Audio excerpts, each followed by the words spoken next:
tentunya.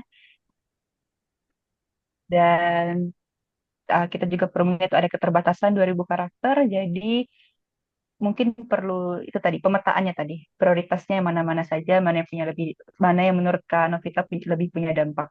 Satu masalah, dua masalah, sorry, satu kontribusi, dua kontribusi, tiga kontribusi, menurut saya sih nggak ada masalah selama semuanya masih align dan bisa menjawab pertanyaannya. Menurut saya seperti itu ya Kak. Semoga Baik, bisa terima menjawab. kasih. Ya, terima kasih banyak, Kak. Nanti ku hapus berarti bagian tesnya. Oke. Oke, makasih, Kak. Oke, Steve. Sebelum kita geser, masih ada pertanyaan untuk ini supporting statement 3. Teman-teman, Kak Karina masih di sini, masih standby. Kalian bisa drop chat gitu ya. Mungkin tadi ada statement ataupun informasi dari Kak Karina. Kalian boleh drop chat sembari kita langsung dulu mendengarkan pemaparan dari Kak Zarfan. Halo Kak Zarfan, selamat malam. Halo Kak Agnes, long time no see. Iya nih, waduh, kita terakhir habis lagi dada-dada pesawat ya di Bali ya. Ya, gitu. Sambil berlari-larian di sunset, guys. Jadi emang serunya PDT ini punya banyak kenalan ya, Jarpan ya. Ya, Dan ini juga interest banget nih, Jarpan juga kaget. Dia kepo-kepoin. Kak, itu Kak Karina hukum juga. Iya, aku pikir kalian udah kenalan gitu ya. Jadi nanti bisa berbagi juga nih study plan dan kontribusi. Oke deh, tambah berlama lagi silakan Jarvan. Ini time is your. Boleh perkenalan, lalu nanti bisa sharing bagaimana tips menjawab support statement nomor 4. Silakan. oke. Terima kasih. Assalamualaikum, selamat malam teman-teman semua. Ini aku sebenarnya cukup senang, udah lama juga nggak ketemu Kak Agnes. Kemarin bareng-bareng PDT di Bali. Kemudian sama Kak Karin sebenarnya kemarin ada sempat, walaupun kami lebih duluan selesainya Kak kemarin di Bali, tapi nggak sempat sama Kak Karin, walaupun kemarin waktu mobilisasi ada ya Kak, waktu mobilisasi untuk yang ke bulan, ya untuk yang intake di winter. Oke, guys, terima kasih kesempatannya Kak Agnes. Jadi disclaimer dulu sebenarnya, uh, aku dengan Kak Karin backgroundnya hampir-hampir sama, dan juga aku sebenarnya to be honest agak terkejut. Aku juga Kak Karin, ini belum sempat diskusi. Aku ambilnya ke depannya itu kan law and artificial intelligence, jadi ada kaitannya juga dengan digital law. Tapi ada mungkin dari beberapa aspek yang teman-teman perlu tahu. Kalau tadi teman-teman melihatnya dari aspek NGO, kan dari aspek NGO, kemudian dari aspek praktisi. Kalau aku lebih banyak deal with government. Karena mungkin teman-teman udah tahu nih, AS itu ada 3 kategori. Ini kebetulan kami melengkapi tiga-tiga. Kalau aku dari Government of Indonesia, Kak Agnes dari ETG ya, Kak Agnes. Kalau Kak Ya Karin dari betul, betul. jalur reguler ya Kak Agnes, Kak Karin ya, sorry. ETG Nah, juga Kak, ETG provinsi. oh ETG provinsi ya. Ya. Oke, thank you. Jadi teman-teman, mungkin menambahkan tadi sedikit dari Kak Karin. Jadi teman-teman kalau di AS itu kan ada 5 pertanyaan ya sampai constraints. Jadi mungkin ada dijelaskan di webinar sebelumnya untuk pertanyaan ke-1, kedua, dan ketiga itu teman-teman harus relate satu kesatuan karena pertanyaan itu dia saling menghubungkan satu sama lain. Nah, nanti ini akan aku coba jelaskan juga. Karena tadi di poin ketiga mungkin kalau yang paling penting itu saya yakin teman-teman semua di sini dari sekitaran 45 participants itu kontribusi kalian udah banyak dan even teman-teman jangan ragu untuk memaparkan atau memberikan kontribusi. Tadi kan sempat ada juga yang menanyakan persoalan gimana kalau tidak berhubungan dengan skripsi S1 atau masih ada yang fresh graduate. Mungkin Kak Agnes masih ingat sekalian juga PDT bareng dengan kami, Olive.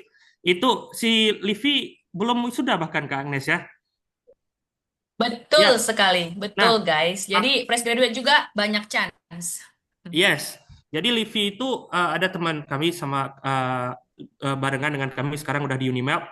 Dia itu belum wisuda tapi dia bisa memaparkan kontribusi dia itu dengan jelas. Jadi selama dia kuliah, kontribusi yang dia udah lakukan. Nah, itu yang bakal dilihat oleh Australia Awards, teman-teman. Dan satu lagi, ini juga sangat penting karena goals dari scholarship ini adalah strengthen relationship between Australia and Indonesia. Jadi kan tadi sempat dipaparkan oleh Kak Karin.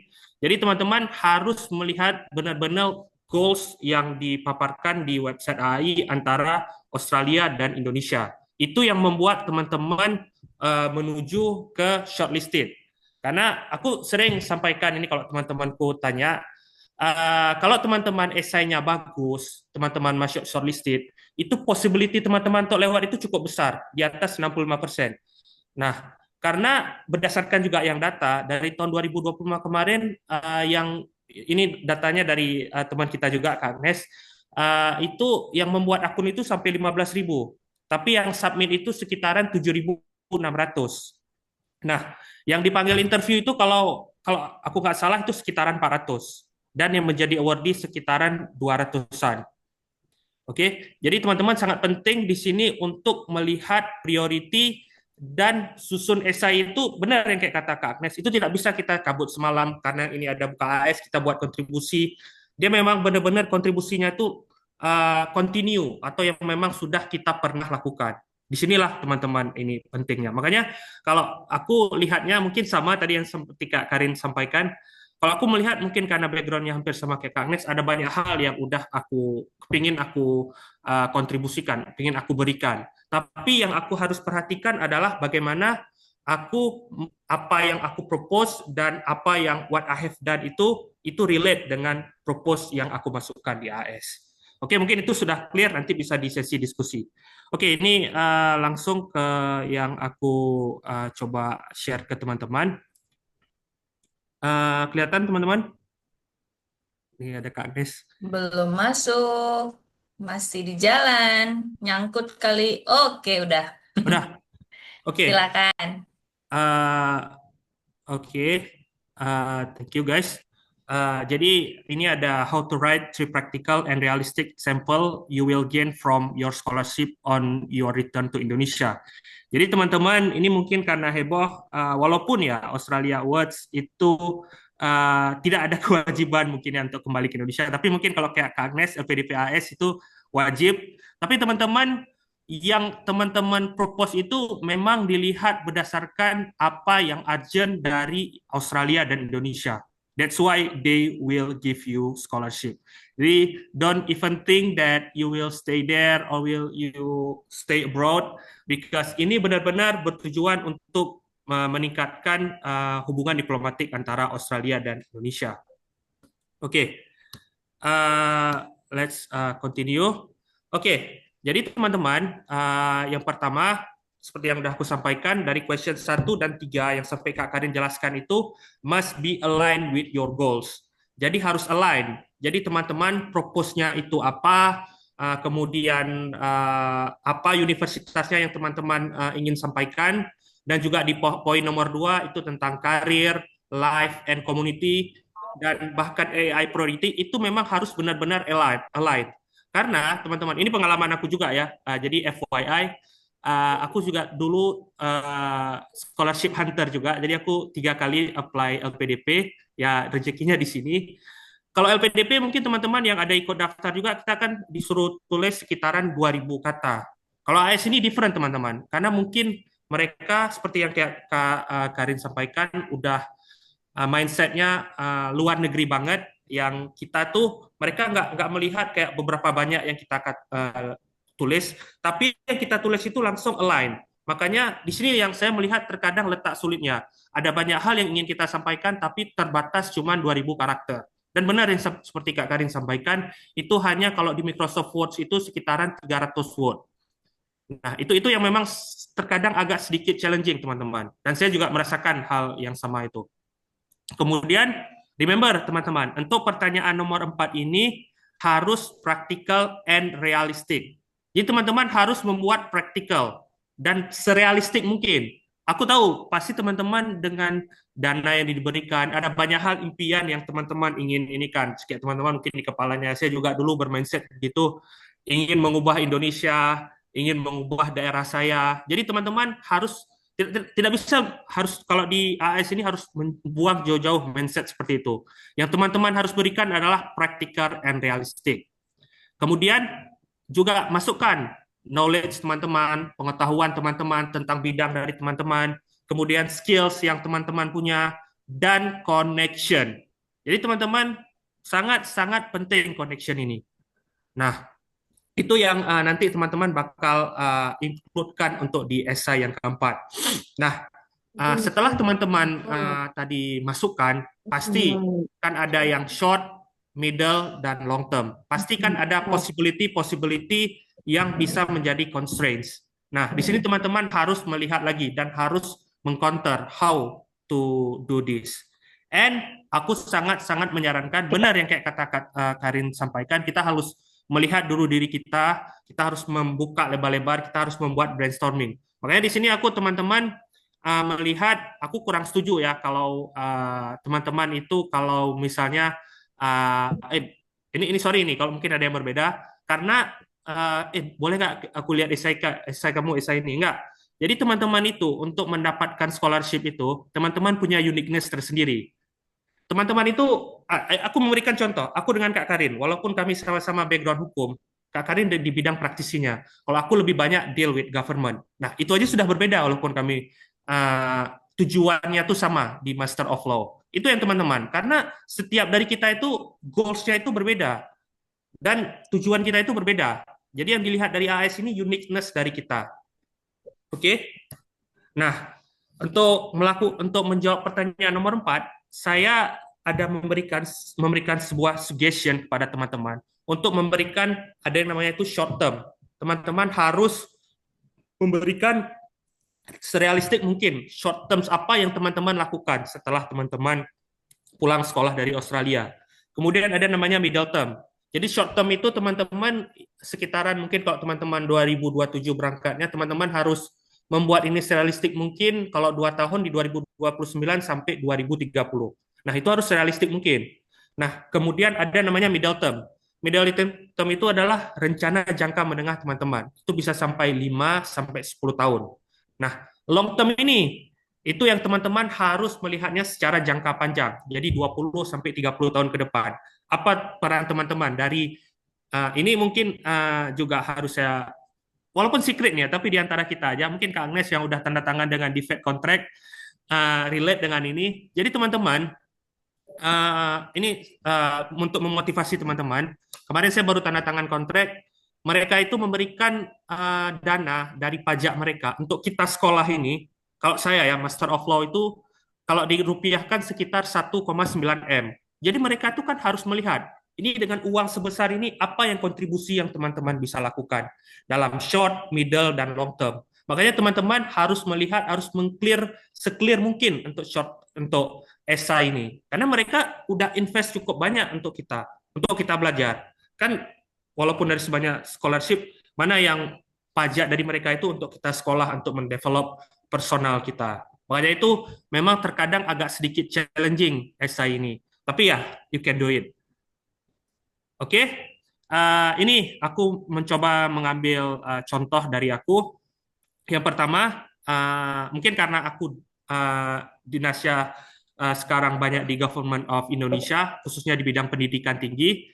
Alasan aku sekolah itu, aku ingin menjadi seorang dosen. Itu clear.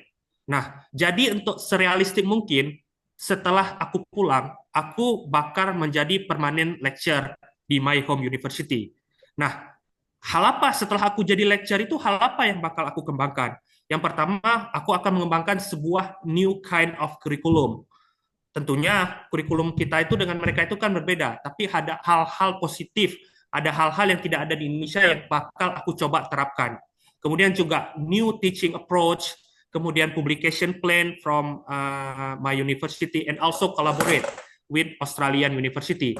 Karena teman-teman, aku yakin, ini teman-teman sama aku pasti berbeda. Di sini aja kan aku sudah sampaikan, kita ini berbeda. Tapi di sini aku memberikan hal-hal yang sangat realistik. Tentunya ini kan kalau semua yang bakal menjadi seorang dosen atau apapun yang kalian propose, ini sangat realistik yang aku propose ini. Hal ini yang membuat mereka tuh, oh ini kayaknya praktikal and realistik nih kalau dicapai dalam waktu 2 sampai 3 tahun setelah anak ini pulang. Makanya hal ini yang teman-teman harus brainstorming, harus melihat lagi, harus diskusi lagi dengan teman-teman.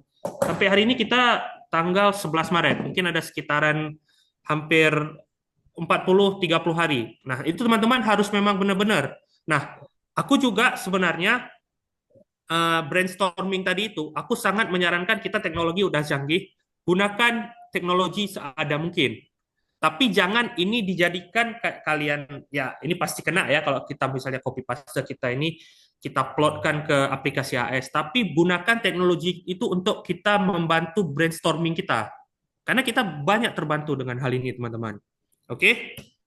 Kemudian di middle term. Nah, di middle term, aku akan mengestablish a research center di kampus aku yang akan membuat interdisciplinary collaboration.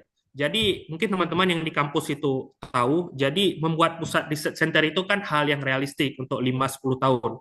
As long as kita ada connection, kemudian aku juga akan build partnership. Karena teman-teman, salah satu poin dari AS itu, tujuan dari mereka itu memang strengthen relationship ya, untuk gain connection, untuk membuat connection.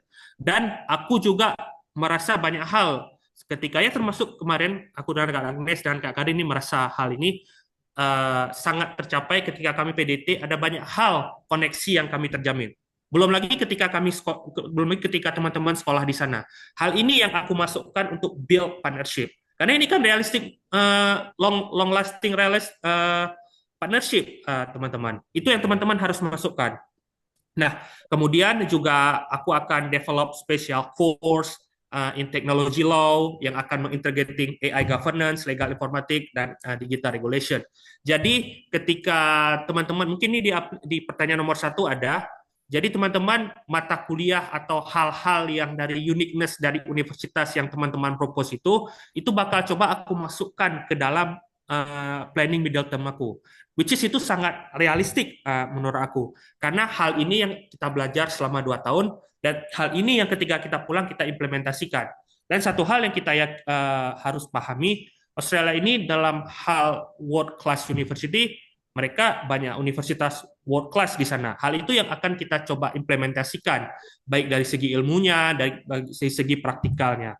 Nah, kemudian karena aku mungkin yang kayak tadi aku sampaikan, aku lebih banyak deal with governments, aku akan mencoba memberikan policy recommendation. Yang mana policy recommendation ini, dan aku karena banyak di perguruan tinggi, tentunya kan pemerintah. Nah, hal ini juga salah satu peran dari perguruan tinggi yang coba aku masukkan, yang coba aku implementasikan melalui policy recommendation. Jadi teman-teman, walaupun middle term, aku mencoba membuat usaha serealistik mungkin. Walaupun ini dicapainya untuk 5-10 tahun ke depan. Oke? Nah, kemudian sampai di long term. Long term itu kita harus melihat ada 3 aspek. Ada 4 aspek kalau aku di sini. Yang pertama, karena aku yang tadi kembali lagi, basicnya hukum, aku akan contribute untuk membuat sebuah aturan. Karena ini sangat penting, teman-teman. Bahkan aku tadi, ini untuk info aja, kalau kalau kami dihukum itu selalu, mungkin Kak Karin paham ini, ada outputnya itu dalam bentuk sebuah regulasi, ada dalam bentuk sebuah peraturan. Karena at the end of the day-nya, itulah tujuan dari legal scholar, membentuk sebuah aturan yang clear, yang kafah untuk sebuah negara. Nah, kemudian juga aku akan mendevelop sebuah petunjuk, sebuah aturan gimana seharusnya AI governance itu dapat diimplementasikan di Indonesia. Kemudian leverage. Nah, kayak tadi aku sampaikan, tentunya akan ada banyak connection, teman-teman. Jadi teman-teman aku yang udah ya kebetulan law school juga, temannya Kak Karin juga, yang kuliah di Melbourne Law School, baru-baru ini kami kontak-kontakan, itu nanti connection dari teman-teman itu di luar, out of nowhere gitu, yang kita nggak pernah bayangkan. Tadi teman saya ada cerita yang di NU Law School, itu temannya itu dari Supreme Court, ada yang prosecutor, atau nanti teman-teman di bidangnya lain, teman-teman yang nggak pernah terbayangkan. Hal inilah yang nanti teman-teman akan leverage, akan teman-teman manfaatkan untuk pembangunan Indonesia ke depan. Nah, terakhir, kemudian teman-teman harus membuat promote. Teman-teman di sini itu, makanya tagline-nya AS itu make a difference. Dan tadi Kak Karin sudah sampaikan, teman-teman itu bakal menjadi future leader. Karena teman-teman udah diinvest nih 1,9 M. Jadi ekspektasi pada teman-teman itu besar. Makanya itu teman-teman harus membuat long term itu walaupun ini jangkanya 20-30 tahun ke depan, tapi teman-teman harus membuatnya serealistik mungkin. Makanya di sini yang kayak aku selalu membuatnya itu walaupun jangka panjang, tapi di sini itu achievable dengan peran-peran agent of change yang teman-teman masukkan di esai nanti. Nah, makanya sangat penting di sini teman-teman itu ikut webinar seperti ini, kemudian juga find a mentor, ada kenalan teman-teman untuk koreksi esainya. Karena esai ini teman-teman, believe me, ini Kak Agnes luar biasa ini memberikan proofread untuk teman-teman esainya. Karena memang esai itu harus dikoreksi teman-teman. Kalau aku pun kemarin tuh sampai dari kenalan-kenalanku, aku balik ke sini. Karena hal itu yang kita dapat. Karena writing ini, seperti kayak teman-teman belajar IELTS, writing itu harus mendapatkan sebuah feedback. Kita nggak bisa menulis sendiri, teman-teman. Karena butuh kayak perspektif atau pandangan orang lain. Walaupun kontribusinya dari teman-teman sendiri. Nah, itu sangat penting, teman-teman. Oke, nah, jadi dari teman-teman, esai itu setelah kita propose, setelah kita propose apa yang kita capai untuk jangka panjang, jangka pendek, jangka menengah, dan jangka panjang, mereka melihat ada any possible constraints you think that might prevent you from achieving the above task.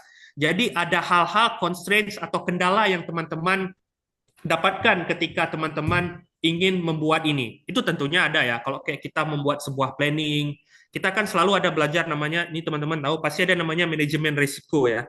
Nah, manajemen risiko ini harus teman-teman implementasikan juga di esai ini. Nah, untuk hal ini, teman-teman, yang pertama teman-teman harus mindsetkan di kepala teman-teman, first you need to think about what possible constraints each point. Nah, jadi teman-teman harus memikirkan apa kemungkinan-kemungkinan, apa manajemen risikonya untuk hal ini. Kemudian you also need to think about what are the solution. Setelah ini constraint-nya, teman-teman juga harus counter juga. Ini sama seperti kayak teman-teman mungkin ada yang pasti udah belajar IELTS semua di sini.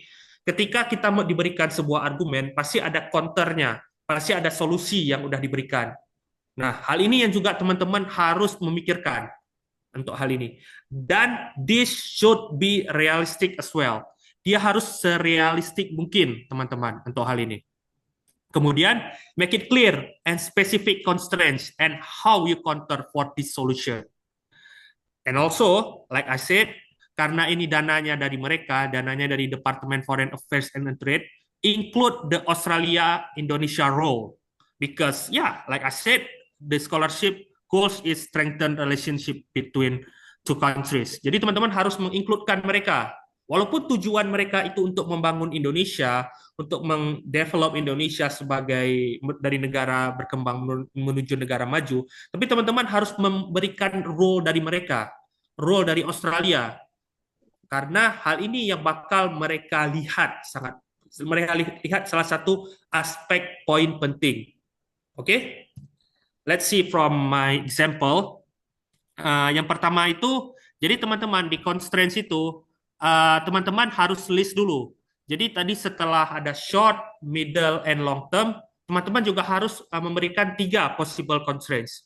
Kalau aku di sini dari poin nomor pertama itu, ada namanya limited interdisciplinary collaboration. And why this happen? Karena seperti teman-teman tahu, ketika kita mempropos hal yang baru di universitas ataupun dimanapun, kita Indonesia ini, dan kita harus mengakui juga, our beloved country ini, kita itu limited expertise and challenge in interdisciplinary collaboration. That's why kita sekolah untuk hal ini. That's why the Australia government help us. Itu yang kita harus acknowledge, harus kita admit. Nah, kemudian juga karena aku hukum, sekali lagi, pasti di Indonesia ini aturan cukup banyak, kemudian terkadang siswa, dosen yang tidak siap untuk sebuah new things, Nah, itu common happen in Indonesia. Tapi karena ini problemnya, aku harus tahu gimana cara aku counter ini. Yang pertama, of course, kita harus membuat namanya strategic planning. Kemudian kita harus membuat namanya interdisciplinary collaboration. Kita tidak bisa, teman-teman. Makanya di sini, teman-teman, walaupun ya aku yakin teman-teman, walaupun kayak dulu aku dengan Kak Agnes, dengan Kak Karin, kami ya mungkin untuk mendapatkan kuota mungkin kita agak sedikit fight between each other. Tapi yakinlah teman-teman, ke depan tuh era kita tuh namanya era collaboration. Kita nggak competitive each other, kita saling collaboration each other. Itu yang teman-teman harus mindsetkan. Nah, kemudian ada namanya institutional support to ensure the program is success. Jadi ini aku buka juga secret. Jadi sebenarnya teman-teman dana dari DFED itu, Department Foreign Affairs and Trade itu, Kak Agnes juga tahu ini, tidak hanya untuk nih scholarship, ada course, ada juga banyak pengembangan-pengembangan lain, dan juga untuk salah satunya untuk mengimplementasikan program-program anak AS ke depannya. Ada teman saya itu namanya, mungkin Kak Agnes kenal, beliau mahasiswa PhD, Pak Dede Suprianto. Beliau itu kalau nggak salah beliau alumni AS, sekarang lagi PhD sekalian bareng dengan saya di PDT. Itu beliau karena alumni AS itu ada 3 kali dapat dana hibah untuk mengimplementasikan program-program beliau. Nah, hal ini yang teman-teman harus masukkan juga. Tapi memang harus secara eksplisit. Teman-teman bisa membuatnya tuh agak sedikit melibatkan mereka, tapi nggak secara harfiah memasukkan kayak bergantung. Oh, udah sekolah dari mereka, dana dari mereka, nah itu. Tapi harus membuat meng-ensure that adanya institutional support from Australia government. Oke? Nah, kemudian ada namanya institutional constraints and funding limitations. Karena gini, teman-teman, karena yang of course yang kita propose itu hal yang baru. Kalau aku karena the latest curriculum in digital law, mungkin ada sebagian dari universitas, ada sebagian dari Didikti itu akan menolak dengan apa yang aku lakukan. Apalagi ini Kak Karin mungkin paham banget tentang hal ini. Student lecture itu kan memprioritaskan hukum yang konvensional. Dalam artian hukum pidana, hukum perdata itu udah pastilah. Dan student pun lebih tertarik untuk hal ini. Tapi aku melihatnya ada aspek yang lebih luas. Hukum itu tidak hanya sebatas itu. Nah, ini funding udah aku jelaskan tadi. Nah, untuk hal ini teman-teman, kita nanti kalau teman-teman insya Allah jadi awardee, itu ada namanya Australia Links. Jadi kita itu dibuatkan link yang nanti ini akan connect each other. Dan aku melihatnya sampai hari ini Kak Agnes, Kak Karin, itu dari Yes. alumni itu ada sekitaran 200.000 ya, 200.000 if I'm not mistaken di seluruh Indonesia. Jadi ini jaringannya sangat kuat teman-teman. Karena memang aku juga merasa ya, walaupun PDT aku kemarin agak sedikit lama, itu kami koneksinya itu sangat kuat sekali teman-teman. Hal ini yang teman-teman juga nanti teman-teman bisa manfaatkan dan teman-teman bisa masukkan nanti di constraints. Oke?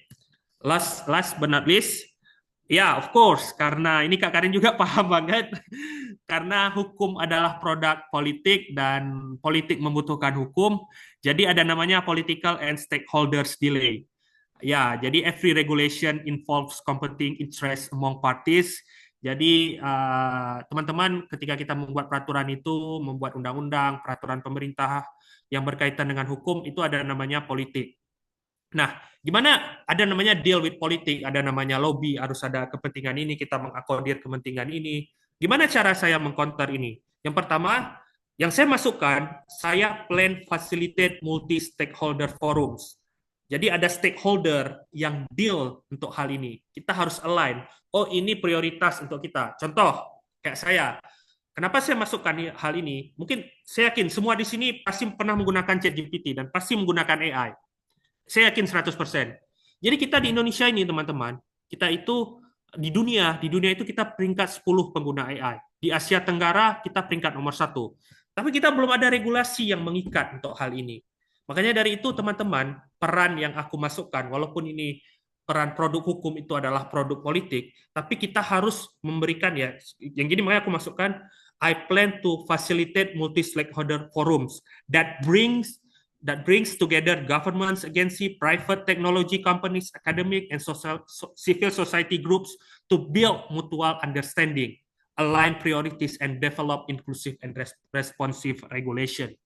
Jadi teman-teman, ini hanya sebuah contoh ya. Kebetulan aja aku sama Kak Karin hampir dan bidangnya sama. Tapi teman-teman pasti ketika menyusun itu short, middle, and long term, itu teman-teman pasti punya teman-teman masing-masing yang teman-teman udah lakukan dan teman-teman yang implementasikan untuk kedepannya.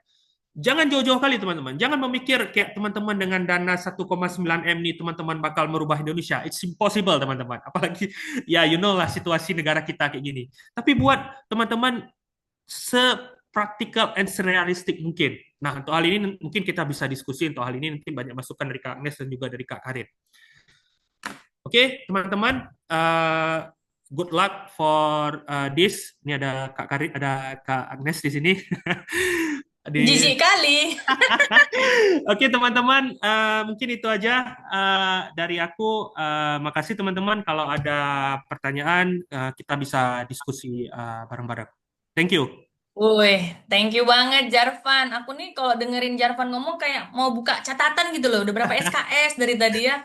Langsung terbuka nih kasanah-kasanah per undang-undangan dan per hukum-hukuman ini. Duh, ini daging banget nih ya dari Kak Karina. Tadi juga woman gender. Kayak macam curhat ibu-ibu. Apa ibu rumah tangga nih banyak nih yang japri-japri aku nih. Kak, malah mau minta open case katanya nih Kak Karina.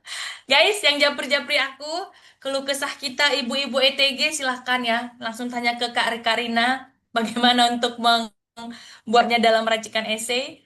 Dan tadi udah dapet banget dari Kak Zarvan, realistik gitu ya. Artinya yang bisa no, yang bisa diwujudkan, yang ada di dalam kendali tangan kalian ataupun jangkauan kita dengan koneksi. Alright. Nah, kita sudah ada 3 penanya yang raise hand. Langsung urutannya ambil kartu antri dulu. Kak Agung, Kak Jenny, Kak Eka. Oke, yang pertama silakan Kak Agung. Ya, halo, apa suara saya terdengar jelas? Jelas, Mas. Terdengar, masuk. Baik, terima kasih. Selamat malam, Assalamualaikum warahmatullahi wabarakatuh. Malam. Terima kasih sebelumnya karena forum ini sudah dibuat khususnya untuk Kak Agnes dan narasumber-narasumber dari Kak Karina dan Kak Sarvan. Kenalkan saya Agung.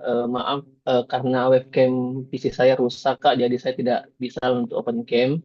Tapi saya sebenarnya sangat ingin mengenal jauh lebih dekat pada seluruh narasumber dan orang-orang yang terlibat di forum-forum ini. Lanjut untuk pertanyaan saya, yang pertama itu dalam essay nanti haruskah saya langsung mention jurusan dan kampusnya Kak, untuk relate kepada bidang ilmu kami atau bidang ilmu saya.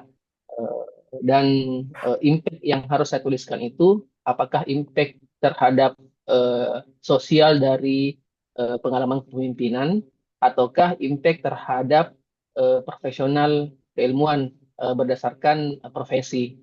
Yang mana yang eh, menjadi concern atau punya damage paling banyak lah terhadap dengan singkatnya atau eh, kata-kata yang harus kita masukkan dalam essay itu tadi kalau nggak salah 300 ya kalau nggak salah. Nah, itu pasti sangat singkat untuk menyampaikan banyak hal. Itu mungkin Kak Sarvan. Terima kasih. Oke, thank you Mas Agung. Jadi aku coba jawab terus. Yang pertama teman-teman, jurusan dan kampus itu is a must teman-teman. Jadi ketika teman-teman itu membuat aplikasi, itu teman-teman langsung propose apa kampusnya dan Krikos code-nya itu harus teman-teman masukkan. Jadi ini mungkin udah mungkin kalau Mas ada ikut sebelumnya ini udah dijelaskan dengan teman saya juga kemarin Teh Wilsa dan Mas Fajar. Kebetulan ini ada orangnya di sini di foto ini. Jadi ketika teman-teman masukkan jurusan dan kampus itu, di situ sebenarnya ini juga salah satu benefit yang luar biasa dari AS. Kak Agnes juga tahu, Kak Karin juga tahu. Jadi mereka itu melihatnya itu keseriusan kita, teman-teman. Jadi kayak dilihat, oh ini problemnya, oh kampus ini yang anak ini bakal propose, oh kampus ini yang bakal orang ini propose. Walaupun teman-teman, nanti teman-teman ketika proses PDT, makanya saya selalu bilang proses PDT ini luar biasa. Jadi kita itu ada namanya Uniday, teman-teman. Jadi Uniday, kita itu dikasih pilihan pergi ke banyak kampus. Kita ke banyak stand kampus. Kita itu kayak di make sure lagi. Oh kemarin aku propose-nya, misalnya kayak aku nih, ini lesson learn dari aku nih. Kayak aku kemarin propose-nya tuh University of Melbourne, sama Monash University. Tapi setelah aku melihat lagi, setelah aku melihat bidang aku tuh, oh kayaknya aku AI dan governance. Kayaknya ini lebih banyak deal with governments gitu. Aku memikirkan dan aku konsul lagi dengan ya ini juga dari PDT Kak Agnes tahu dari ya kebetulan senior aku Kak Fiona. Beliau udah di sana PhD. Nah, setelah aku konsultasi, setelah aku melihat, setelah aku build connection dari mereka, dan aku make sure lagi dengan orang AS, itu mereka mengizinkan kita untuk memindah kampus, teman-teman. As long as kita masih dari jurusan yang sama. Nggak boleh, teman-teman. Misalnya teman-teman, kayak aku nih, contoh. Misalnya aku proposnya kemarin Master of Law, LLM. Tiba-tiba setelah aku PDT, aku mau mengubah ke Master Public Policy. Itu nggak boleh. Karena mereka itu udah melihat, oh anak ini udah tahu. Kayak tadi yang kayak Agnes Karin bilang, udah lihat ini problemnya, oh berarti ya harus diselesaikan ini problemnya yang kita propose. Nggak mungkin kita switch gitu. Tapi kalau switch kampus itu mereka masih mengizinkan. As long as kita masih di jurusan yang sama. Oke? Nah, kalau berbicara tentang impact, nah, aku setuju yang seperti kayak Kak Karin sampaikan. I strongly agree. Di sini yang teman-teman harus teman-teman masukkan tuh tidak bisa Mas kayak sosial, kemanusiaan, keilmuan. Itu semua aspek ini harus mencakup. Karena aspek yang paling penting, mungkin teman-teman tahu ya, kalau kita kerja sama orang barat, kita atau melihat ketemu atau kerja dan lain-lain, mereka itu nggak melihat, ya sorry to say kayak kita dari universitas mana, universitas besar atau enggak. Yang mereka melihat itu adalah what you have done, guys. Apa yang teman-teman dari udah teman-teman lakukan. Nah, di situ setelah what you have done, di situ poin yang dia bakal melihat. Di situ dia bakal melihat leadership kita, dia melihat bakal kepemimpinan kita, apa pengalaman yang udah kita berikan, apa output yang udah kita berikan. Nah, jadi teman-teman harus merangkainya itu dalam bentuk 300 kata sesingkat mungkin, semua aspek itu harus mencakup, teman-teman.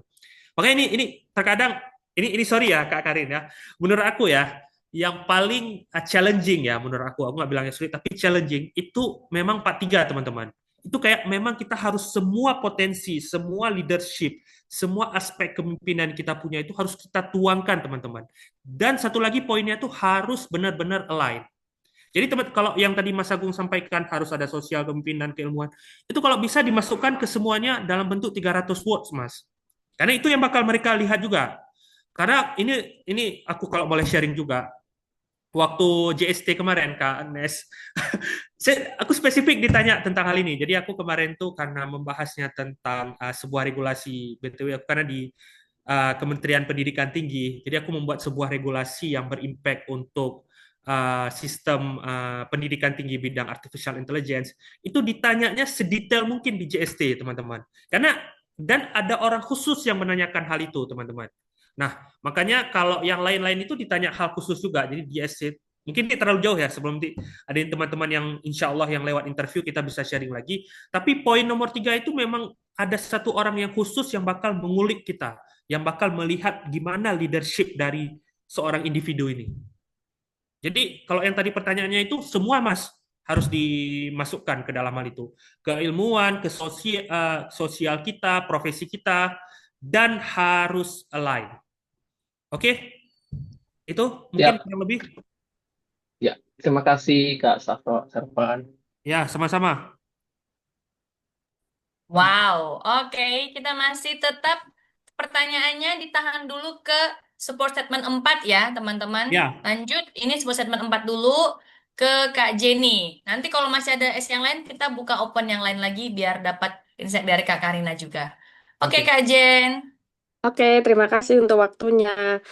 Untuk Kak Zafran tadi itu kan sempat disebutkan peran Australia Indonesia gitu ya, karena kan beasiswa ini menyangkut hubungan antara dua negara agar lebih memperkuat hubungan antara dua negara gitu. Saya masih sedikit bingung ya mengaitkan benang merah antara kita yang dibiayai Australia, kemudian hubungannya apa gitu loh antara dua negara tersebut. Masih kayak belum ketemu gregetnya apa sih untungnya buat mereka itu apa sih kayak gitu ya. Kemudian yang kedua saya tertarik banget tadi ceritanya Kak Zafran tentang eh, sempat PDT lama itu kalau boleh di-share sedikit pengalaman tuh Oke. kenapa bisa seperti itu dan pasti setiap kejadian kan banyak manfaatnya course. ya meskipun PDT-nya lama itu. Ya seperti itu aja sih. Makasih. Walaupun di Bali, tapi seru banget sih PDT-nya. Oke, jadi teman-teman, apa namanya? Yang pertama, kenapa Australia itu memberikan dana kepada kita? Tadi aku masukkan di hal ini di esainya. Tadi mungkin ada Kak Karin sampaikan. Yang pertama itu kan mereka itu kan negara maju dan kita itu kan salah satu strategic partnership mereka. Kita itu adalah jadi teman-teman Australia itu setiap tahun itu adalah pengekspor terbesar kepada negara kita untuk sapi dan hal-hal yang lain. Dan sampai hari ini mereka membutuhkan tenaga kerja dari kita. Jadi mereka itu meraup miliaran dolar dari Indonesia. Nah, jadi tujuan mereka itu memberikan kita pendidikan itu semacam ya mungkin semacam juga untuk memperkuat hubungan relationship. Jadi oh Indonesia udah kasih banyak hal nih untuk kami. Kebetulan ini kampus kami bagus dan sistem pendidikan tinggi kami bagus. Kenapa kita nggak mencoba memberikan sesuatu yang untuk orang Indonesia? Nah, hal inilah yang mereka membuatnya itu dalam bentuk Australia Scholarship ini dari tahun 1950 sampai hari ini. Kemudian, teman-teman, kenapa aku juga mengkaitkan hal ini? Aku mungkin teman-teman ada salah satu konten ya di TikTok, saya lupa. Nantilah kalau saya itu bisa share ke Kak Agnes bisa share ke teman-teman. Jadi memang teman-teman itu udah ada namanya long term strategic partnership between Indonesia. Jadi teman-teman itu ada di aplikasi AS hal apa yang menjadi priority, hal apa yang menjadi prioritas. Misalnya kalau teman-teman memasukkan tentang esai ini, itu probability teman-teman untuk dipanggil masuk shortlistic event lewat itu lebih besar. Karena mereka itu udah mengset apa yang bakal tujuan Australia dan Indonesia untuk 5 tahun ke depan. For example, kayak negara kita nih, fokusnya mungkin sekarangnya di bidang gizi, di bidang pangan, kemudian apalagi program-program pemerintah sekarang. Ya, sekolah Garuda dan lain-lain lah gitu. Nah, itu mereka itu udah men-set, udah menjadikan prioritas, dan mereka itu udah diskusi panjang lebar dengan Australia. Oh, pemerintah Indonesia maunya segini. Oh, pemerintah Australia juga maunya ini. Oh, ini yang bakal kami tekan untuk 5 tahun ke depan. Nah, hal itu yang mereka melihatnya menjadi sangat-sangat strategic partnership between Australia dan Indonesia. Nah, makanya kalau teman-teman memproposnya hal itu, makanya kayak aku, Kak Karin, dan juga Kak Agnes dengan di bidang lingkungannya tadi, itu akan menjadi sebuah priority yang udah mereka set antara untuk 5 tahun ke depan, dari tahun 2025 kemarin sampai 2030. Nah, kemudian juga tadi menjawab kenapa aku PDT-nya agak lama. Jadi guys, aku kemarin udah tes IELTS. Jadi aku gariskan lagi, ini juga salah satu benefit luar biasa dari AAS. Jadi AAS itu ada pre-departure training. Nah, jadi kalau kayak Kak Agnes, kayak Kak Karin yang udah 6,5 dan nggak ada yang di bawah 6, itu PDT-nya kalau Kak Agnes, kalau aku nggak salah 5 weeks ya Kak Agnes. Betul, Kak 5 Karin, minggu. 5 weeks. Nah, aku jadi Ya, kebetulan dapat teman-teman Kak. ada yang 5,5 satu. Nah, jadi ada yang 5,5 itu kami ada dikasih materi IELTS lagi. Nah, materi IELTS itulah yang buat kami itu improve. Terkadang memang terlihat agak sedikit remeh ya, misalnya kayak 5,5 ke 6 itu sebagian orang agak gampang. Tapi hal itulah yang mungkin kayak kakak sampaikan, aku bersyukur karena stay longer di Bali, which is ya teman-teman tahu lah Bali is the island of paradise. Aku banyak visit. Dapat jodoh nggak? Percuma masih jomblo. Jodohnya tinggal Kak di Jakarta. Jadi teman-teman karena aku stay lebih lama di Bali itu karena dikasih materi tidak hanya IAP teman-teman. Ini juga salah satu luar biasa benefitnya dari AS. Jadi salah satu program wajib dari AS itu mungkin teman-teman tahu ada namanya pre-departure training. Nanti teman-teman bakal dapat materi namanya English Academic Propose. Nah, itu kalau kayak Agnes 5 weeks, Kak Karin 5 weeks. Nah, nanti teman-teman mungkin karena ya teman-teman udah lupa, mungkin kayak Kak Agnes kemarin selesai PDT Oktober, nanti kuliahnya Juni. Aku sama Kak Karin baru selesai Januari kemarin. Nanti ketika teman-teman sampai di sana ada namanya IAP, Introduction Academic Program. Kalau Kak Agnes, University of Adelaide kapan Kak Agnes mulainya? 22 Juni. 20 Juni. Kalau aku 18 Juni. Kalau Kak Karin Wih, mungkin di Unimelp sekitaran itu juga. Nah, jadi nanti benefitnya luar biasa setelah teman-teman dikasih materi yang luar biasa di Bali, nanti kampus pun menyediakan lagi untuk materi ini. Which is ini hanya untuk Australia Awards Awardee, teman-teman. Nah, sebesar itu mereka kasih benefitnya untuk kita.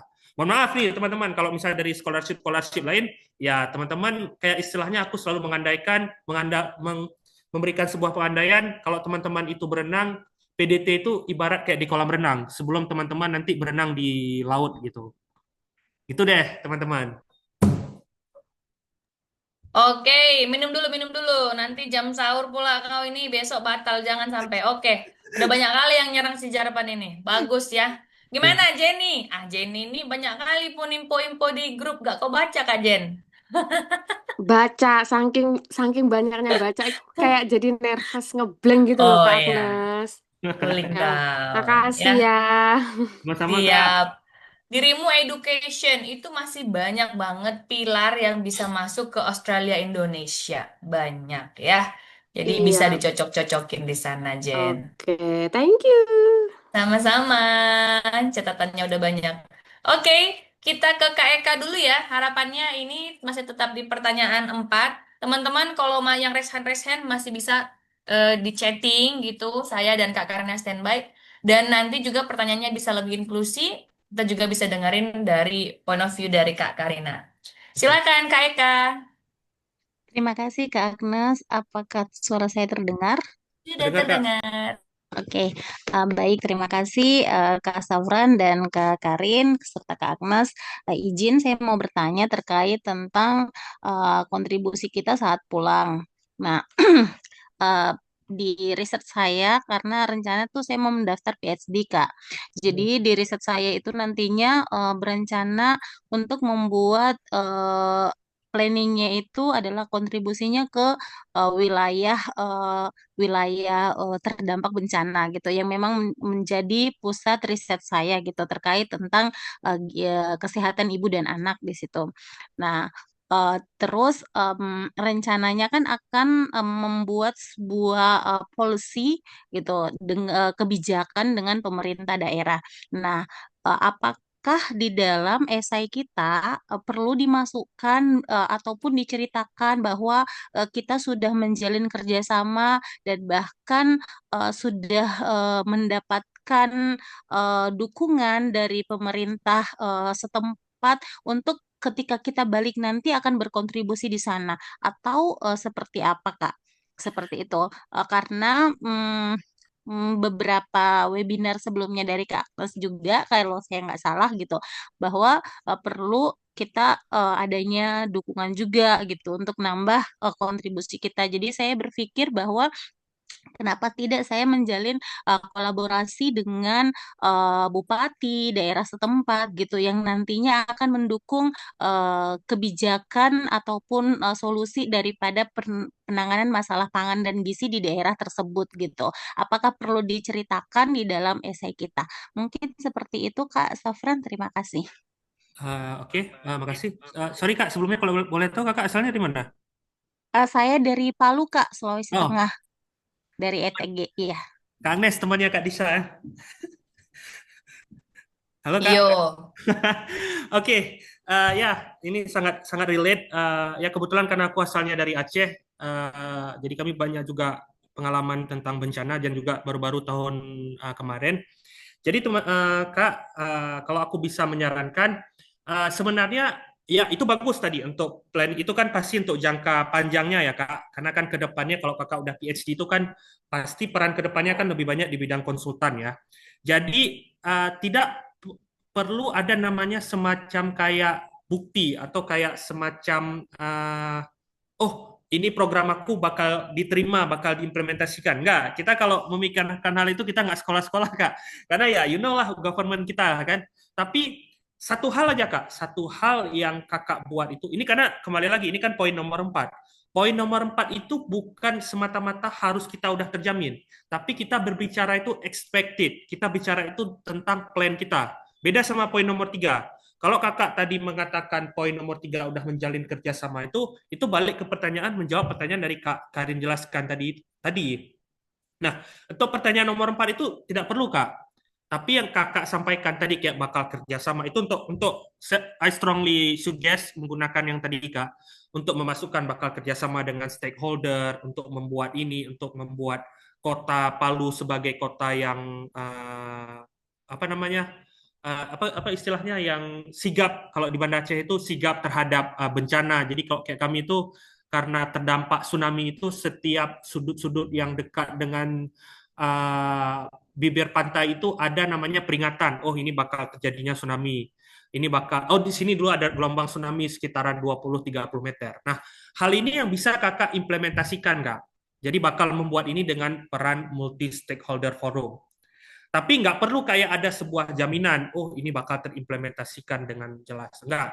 Nah, on the other hand, tapi ini juga aku selalu berpikirnya jauh ya Kak, karena insya Allah kalau kakak masukkan hal ini, nanti ada di JST ini bakal ditanya. Nah, tapi kakak, at least ketika kakak memasukkan hal ini, nanti ada satu interviewer yang tanya, oke, kamu bakal memasukkan ini. Hal apa yang udah kamu lakukan? Kalau aku kemarin ya, tadi karena poin nomor untuk di middle long term-nya itu aku memasukkan bakal membuat sebuah aturan. Nah, aku di situ aku memasukkan saya punya koneksi dengan anggota DPR. Jadi kebetulan teman-teman aku, karena ya kembali lagi aku asalnya dari Aceh, dan aku terlibat seperti yang kayak Kak Karin sampaikan, terlibat dalam revisi Undang-Undang Pemerintah Aceh. Walaupun peran aku nggak begitu besar, tapi dari hal itu ada koneksi yang bisa aku gunakan untuk mengimplementasikan program ini. At least aku udah pernah terlibat untuk hal-hal yang kedepannya bakal aku capai. Ada koneksi yang aku punya. Nah, hal itu Kak. Walaupun kakak masukkannya itu dalam bentuk planning dan belum ada jaminan, tapi sebelumnya ada hal-hal yang membuat kakak berhubungan atau bersinggungan ke situ. Dan aku yakin kalau kakak udah level PhD dan mungkin pekerjaan kakak sekarang pasti ada, 100% pasti ada. Hal itu aja Kak yang dimasukkan. Karena memang aku berpikirnya terlalu jauh ya, tapi ini di interview bakal ditanya, ada satu orang khusus yang menanyakan hal ini. Begitu Kak, kurang lebih. Ya, kebetulan saya sudah melakukan kontribusi seperti pendampingan, Kak, dari provinsi. Jadi perwakilan dari provinsi untuk pendampingan penurunan stunting di Sulawesi Tengah itu sendiri. Jadi sudah tergabung kami dan sudah mendampingi beberapa kabupaten untuk dalam rangka penurunan ini. Sehingga ada apa sih kolaborasi itulah, Kak, ya. Jadi rencana itu yang bisa membuat kayak saya menarik untuk oh bisa nih menjadikan rencana long term saya gitu nantinya untuk memberikan satu inovasi kebijakan kepada pemerintah ataupun stakeholder karena keterjalinan kerjasama dengan stakeholder itu emang sudah terbangun beberapa kali perwakilan dari kampus untuk setiap kolaborasi di Sulawesi Tengah sendiri ataupun di Palu sendiri juga sudah ikut tergabung Kak seperti itu. Oke, sangat good point berarti Kak. Berarti Kakak udah dapat di poin nomor 3-nya tuh tentang kolaborasi. Mungkin harus didetailkan lagi ya peran apa yang Kakak sampaikan. Kalau mungkin untuk metode penulisannya mungkin bisa yang kayak Kak Karin sampaikan. Tapi kalau yang kayak Kakak sampaikan untuk di middle long term-nya itu, monggo Kak. Itu sangat sangat bagus untuk poin di di long term poin untuk pertanyaan nomor 4 Kak. Oke, baik. Terima kasih, Kak. Sama-sama. Oke, sudah banyak banget nih ya pertanyaan nih masih berburu. Teman-teman, kalau masih mirip-mirip pertanyaannya, coba didengerin penjelasannya Kak Zarfan dan langsung dikaitkan dengan kasusnya kalian gitu ya. Jadi kalau misalnya mau specific case, boleh drop di chat, nanti kita coba analisa dan dapatkan apa sih yang sedang kalian ragukan itu gitu ya. Ini sebenarnya seri webinarnya sudah cukup banyak ya ternyata, tapi memang mungkin kawan-kawan sembari menulis, sembari apa stuck gitu ya. Aduh, ini gimana lagi nulisnya? Makin banyak lagi pertanyaannya. Oke, nggak apa-apa. Silakan kita masih ada waktu. Kita buka lagi pertanyaan dari Kak Domas, Dodi Hananto. Monggo Kak Domas. Dan pertanyaannya ditujukan ke siapa? Nanti Boleh perspektif dari Kak Karin dan saya juga. Silakan. Ya, izin Kak, terima kasih sebelumnya kesempatannya.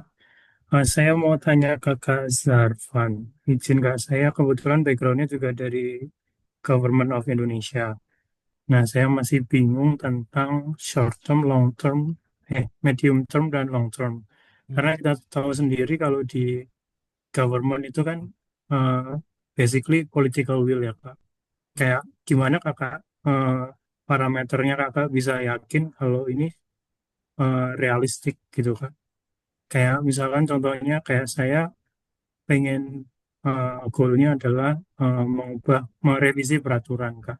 Itu kan prosesnya panjang ya. Gimana Kak, mirip dengan Kakak tadi, gimana caranya biar parameternya bahwa itu menjadi realistik gitu Kak. Kayak mungkin di biro hukumnya lama, mungkin nanti harmonisasinya belum tentu disetujui, nanti menterinya pun juga belum tentu mau gitu Kak. Mungkin itu sih Kak pertanyaan saya. Terima kasih. Sorry Kakak, dari government Indonesia di instansi mana Kak? Saya di Kementerian Perhubungan Kak. Oke. Oke, ke Kementerian Perhubungan, ya sebenarnya hampir-hampir sama ya Kak. Kalau untuk membuat sebuah aturan untuk mengubah ke middle long term-nya itu, sebenarnya teman-teman, kalau aku point of view-nya lihat dari Kementerian Perhubungan, pasti itu berkaitan dengan kalau Kakak propose tujuan ke sekolahnya itu untuk apa Kak? Itu poin-poin paling penting juga Kak. Tujuan dari Kakak sekolah itu apa gitu? Oh, Misalnya izin. Oh ya, studiesnya ke depan tuh apa gitu? izin Kak, rencana saya mau ambil public policy buat meningkatkan aksesibilitas di transportasi umum Kak. Akses what? Sorry, akses apa? Aksesibilitas Kak. Oh, oke. Ya, buat person with disability Kak. Oh, ya, keren. Ya. Jadi ini sebenarnya banyak teman saya banyak banget ini master public policy. Jadi tentang accessibility untuk disability ya. Nah, which is ini salah satu tujuan juga dari Australia Awards.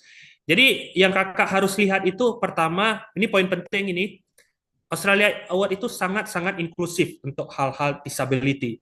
Jadi kakak bisa masukkan salah satu poin paling penting itu masukkan ada namanya inklusivitas dalam hal tujuan kakak sekolah.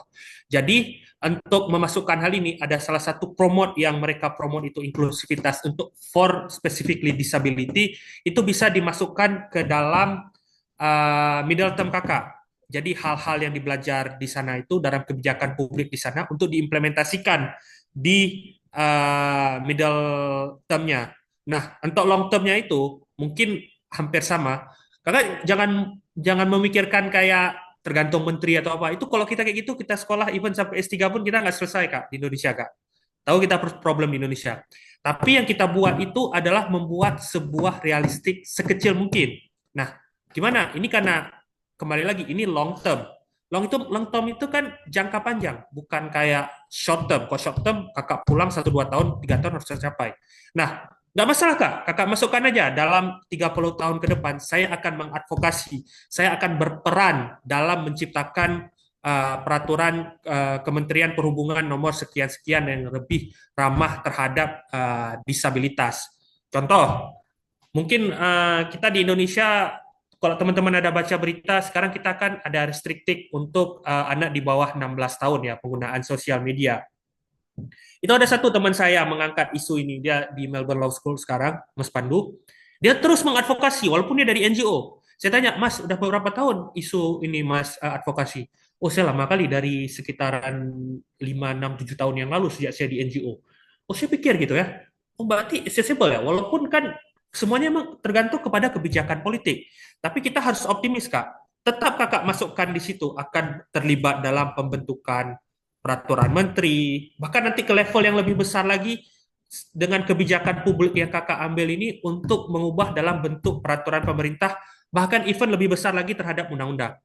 Walaupun aku exactly tahu ya tentang proses harmonisasi dan lain-lain, karena ada satu teman dekatku yang di Kementerian Hukum, dia cerita sama aku sering tentang proses harmonisasi, proses peraturan perundang-undangan dibentuk, dan sama-sama kami background di hukum.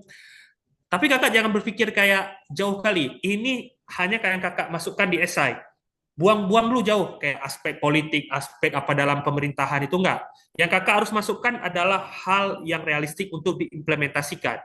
Dan menurut aku itu hal yang realistik. Mulai dari kecil dulu kak. Dari dalam hal ini saya akan mengadvokasi pembentukan peraturan menteri yang lebih ramah untuk disabilitas di bidang transportasi. Nah, setelah itu saya juga akan mengadvokasi dalam bentuk yang lebih besar lagi, peraturan pemerintah, baru nanti ke level undang-undang. Karena aku memasukkan hal yang semacam itu juga, Kak. Aku memasukkannya itu ke level yang paling kecil, ke level peraturan kota, melalui smart city. Kemudian level ke lebih besar lagi, level provinsi. Baru nanti yang at the end of the day-nya, pasti aku masukkannya ke level nasional. Gitu Kak, kurang lebih. Karena ini jangka panjangnya untuk 20-30 tahun ke depan. I know exactly. Di Indonesia ini belum begitu ramah tentang disabilitas. Aku di bidang pendidikan tinggi juga sangat melihat hal ini sangat minim hal ini diimplementasikan Kak di Indonesia. Tapi satu good point yang Kakak bagus dari hal ini, Australia itu sangat menjamin namanya inklusivitas. Dan itu salah satu poin utama mereka dari scholarship ini. Ada satu temanku masih PDT, Kak Tere, dia beliau salah satu disabilitas, beliau mengangkat isu-isu tentang hal ini luar biasa Kak untuk hal ini. Dan hal itu yang membuat beliau itu dipilih sama Australia Awards. Kalau kakak ada idenya terhadap hal ini tentang prinsip-prinsip egaliter, prinsip-prinsip inklusivitas untuk disabilitas di bidang transportasi, aku sarankan lanjutkan kak. Itu sangat good point ya untuk kakak lewat sebagai awardee. Aku lupa juga. Ini salah satu temanku yang ini nih, beliau ini Pak Dede Suprianto yang aku cerita tadi banyak dapat dana hibah. Beliau itu termasuk beliau pengajar untuk orang berkebutuhan khusus. Salah satu yang buat beliau itu dapat AAS dari master sekarang PhD, ya beliau mengangkat isu hal itu Kak, tapi khususnya untuk student. Begitu Kak. Oke, Kak Zafar. Oke. Terima kasih banyak, Kak, motivasinya dan Ya, insight-nya sama-sama. banyak sekali. Terima kasih. Sama-sama Kak. Good luck. Nothing is impossible, Kak. Yang penting realistik dan ada Yes. tangganya ke sana ya. Tapi Ya, tadi ada pertanyaan nih di kolom chat yang menarik. Aku raise up lagi. Kak, gimana kalau memang saya itu nggak punya long term atau medium term? Jadi kalau aku sendiri, teman-teman di caseku, aku nggak pakai medium atau long term. Aku cuman three realistic example dalam 1 tahun setelah kembali dari Indonesia gitu. Lalu tadi ada juga yang bilang kan, gimana Kak mereka yakin kalau esai kita itu bisa terukur nih realistik? Berarti dari rekam jejaknya. Jadi kalau misalnya kayak aku di supporting statement nomor 4, karena basicku trainer sama konsultan atau auditor, maka yang aku bikin nomor 1, realistic example-nya mau bikin webinar gitu, mau bikin webinar, mau ngundang beberapa manajer, dan itu terukur karena rekam jejakku pernah melakukan hal demikian. Terus yang kedua, aku mau bikin mentoring untuk wanita-wanita khususnya ibu rumah tangga. Jadi by the time teman-teman yang lihat sorry, konten-kontenku tentang woman, bagaimana balancing, itu aku tuangkan di esaiku nomor 4, kawan-kawan. Dan di sana itu sudah langsung terwujud ya, gampang banget sih Kak Agnes. Ya udah, itu yang scope yang bisa ku genggam. Karena aku nggak punya badan organisasi, aku juga kemarin datangnya bukan dari pemerintah, aku datang dari freelancer. Ya sudah, jadi itu yang aku pakai. Lalu yang ketiga, kontribusiku yang lain adalah membuat portofolio tentang waste recycle. Nah, ini yang agak teknikal. Tapi itu juga medianya ada. Jadi nggak apa-apa. Kalau kalian terbiasa bikin short, medium, long, go ahead. Tetap dipilih AAS. Buktinya Kak Zarvan, Kak Karina terpilih. Atau mau kayak aku, cuman di dalam 1 tahun pertama, nggak apa-apa juga buktinya terpilih gitu. Ini tuh nggak ada kayak pattern yang pasti banget gitu, nggak. Jadi selama cerita kita koheren dari awal sampai akhir, esai kita itu senada, itu pasti pasti masuk gitu loh teman-teman. Oke, masih banyak yang raise hand, hand. Ayo kita raise hand kan kan Kak Sadri. Mau tanya apa Kak Sadri? Ya, makasih Kak Agnes. Assalamualaikum warahmatullahi wabarakatuh. Mau tanya ke Kak Zarfan, izin. Soal nomor 4, kalau saya itu ada di medium apa periode mediumnya itu ada rencana buat produk kolaborasi lintas industri. Nah, misalnya tingkat kementerian, Kak. Jadi kalau saya di penerbangan, isu yang saya mau raise itu adalah membuat konektivitas di pulau-pulau terpencil gitu. Nah, seperti yang kita tahu kalau di transportasi itu kan biasanya cuman lancar di kota-kota besar aja gitu. Jadi saya rencana itu memang pengen berkolaborasi dengan transportasi lain atau maskapai penerbangan yang memang melayani jasa ke remote-remote island kayak gitu. Jadi intinya tuh biar pertumbuhan ekonomi di remote island itu juga merata gitu. Jadi nggak cuman di kota-kota besar saja. Nah, salah satu impact yang ingin saya kerjakan atau plan yang ingin saya kerjakan itu adalah produk kolaborasi lintas industri. Misalnya kayak kalau untuk remote island itu kan berarti kementerian itu ada beberapa tuh, misalnya Kementerian Pariwisata, Perhubungan, koordinator bidang infrastruktur. Kalau dari segi rekam jejak saya itu memang sudah pernah berkolaborasi dengan Dinas Pariwisata tapi tingkat provinsi saja. Kira-kira kalau misalnya item ini dimasukkan dalam poin nomor 4 itu realistik atau achievable nggak ya? Tapi mungkin kalau dari segi pelaksanaannya saya percaya kalau ini tuh achievable. Hanya saja memang tidak bisa dilakukan oleh seorang diri. Tapi saya butuh tim internal perusahaan yang dimana saya bagian dari tim internal itu untuk kita tuh berkolaborasi dengan beberapa kementerian. Kira-kira itu masih masuk realistik atau kejauhan nggak ya, Kak? Terima kasih. Langsung aja Kak Agnes. Yes, monggo. Oke, ini sebenarnya sangat-sangat good point ya. Aku ingat dulu ide dari almarhum presiden kita Pak B.J. Habibie, karena kita nih negara kepulauan ya. Jadi salah satu ide beliau itu kan ada dulu, kalau teman-teman tahu, ada N250. Kenapa beliau itu bangun industri pesawat itu ya, untuk menghubungkan konektivitas antara Pulau Sumatera dan sekitarnya gitu ya. Nah, ide kakak ini ide yang luar biasa gitu menurut aku, dan juga sangat achievable menurut aku untuk diimplementasikan. Mungkin kalau di long middle term masih masuk akal, cuman untuk memasukkannya ke multi stakeholder forum, karena ini kan nggak bisa hanya pemerintah sendiri ya. Kalau setahu aku ya, sampai sekarang itu kan kita ada namanya pesawat Susi Air ya, Susi Iya. Air yang menjangkau pulau-pulau kecil di Indonesia ini. Nah, untuk kolaborasi ke perusahaan-perusahaan yang deal with pulau-pulau kecil ini, itu yang kakak harus mengeksplainnya kak.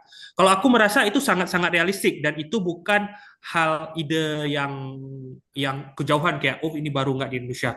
Mungkin Pak B.J. Habibie udah mempropos ide-ide ini, walaupun sampai sekarang orang Indonesia dulu atau sampai sekarang itu kan masih belum masuk gitu ya di kepalanya. Tapi menurut aku ini ide yang sangat luar biasa, tapi dan juga sangat-sangat realistik. Mungkin, sorry kak, kakak bidangnya di mana? Kerja atau backgroundnya?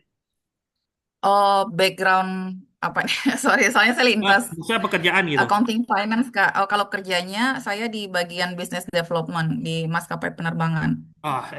That's a good point kak. Jadi Ya, itu yang bisa kakak masukkan di gitu idenya. Nah, untuk itunya berarti kakak memasukkan di unsur kolaborasi tadi itu kak.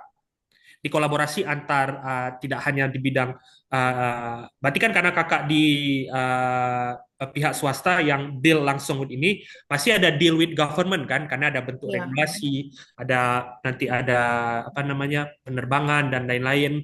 Nah, itu yang bisa kakak masukkan, dan aku sangat merasa this is a very very good point kak untuk kita. Tapi gimana how, kayak tadi Kak Karin sampaikan, gimana kakak membuat sebuah cerita ini atau membuat story-nya ini menjadi begitu menarik gitu, menjadi buat of course achievable, tapi membuat kesannya dari kata per katanya itu. Itu yang mungkin di sini tugasnya kakak, untuk membuat semenarik mungkin. Tapi aku dapat benang merahnya tuh, aku tahu arahnya tuh kemana gitu. Cuman gimana kakak menginikan story-nya itu, membuat, bukan story ya, membuat apa bahasanya kok Kak Agnes, narasi ya, menarasikannya gitu. Ya, Nah, menarasikannya Kak, yang gimana lebih oke gitu.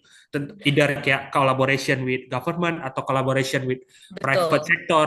Tapi Kakak tetap harus di sini. Ini good point yang aku sampaikan, kita nggak bisa menolak government dan harus libatkan government. Walaupun kakak nanti banyak terlibatnya di swasta, tapi harus memasukkan aspek paling penting yaitu government. Karena regulasi semuanya nggak akan bisa terlaksana tanpa izin dari mereka. Dan itu kakak good point bisa Yes. dimasukkan ke Tapi long term. sebelumnya, Kak Sadri, Iya, Kak. halo? Iya, siap. Ini kayaknya dari webinar 1 di bulan lalu itu pernah ditanyain juga sama Kak Sadri ya. Waktu aku awal-awal buka webinar terus ditanyain gimana cara mau bikinnya how to be Ya, realistic. waktu itu soalnya dari tahun kemarin itu kan salah pilih top apa ya priority field of study gitu. Mm-mm. Masih ngambang, belum belum benang merahnya tuh belum duduk gitu. Jadi setelah berapa kali webinar di sesi yang lain juga, terus di berapa kali proofread juga, akhirnya mulai Mm-mm. apa ya, mulai fokus lah gitu Kak. Benar. Tapi memang ya balik lagi ya, kalau aku dari point of view ku dengan Kak Sadri itu adalah sumber daya yang dimiliki sekarang itu apa? Itu dulu. Ini tadi dikasih tahu Kak Karina nih, lintas sektor. Jadi ibaratnya mimpi itu bisa besar, tapi kita harus punya modal dulu ke sana. Jangan Betul. sampai modalnya belum ada, koneksi belum dimulai ya. Ibaratnya masih zero nih. Nanti itu kayaknya masih kurang banget. Jadi gunakan sumber daya yang ada saat ini sehingga Kak Sadri merasa ini tuh bisa terwujud gitu ya. Bukan hanya dari segi pemerintahan, tapi dari stakeholder yang lain gitu. Gimana Kak Karina? Boleh dijelasin lebih lanjut nggak ini konsepnya nih? Lintas sektornya.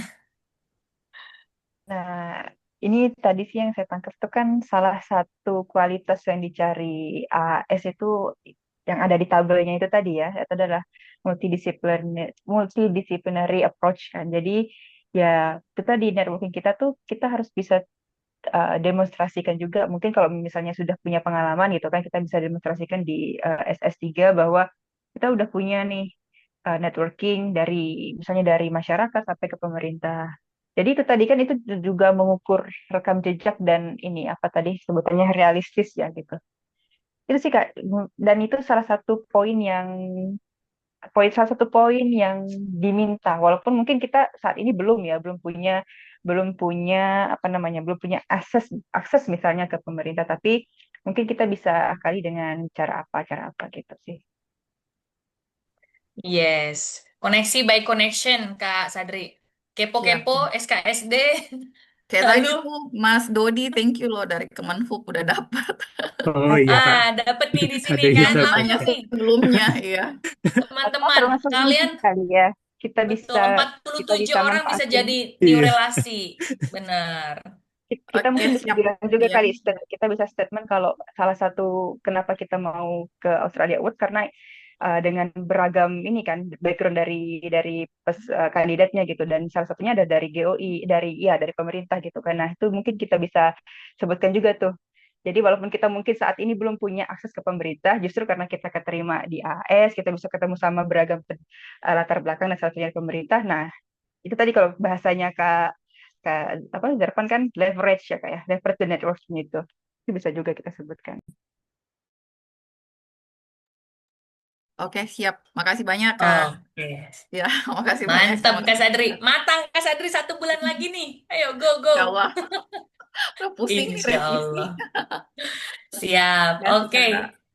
Baik teman-teman, masih banyak yang bertahan 47 orang. Kita akan terima 2 penanya secara langsung. Dan yang lain yang kalau masih ada pop up on your mind, jangan ragu untuk chat mumpung kita masih standby. Oke, silakan Kak Disi. Oke,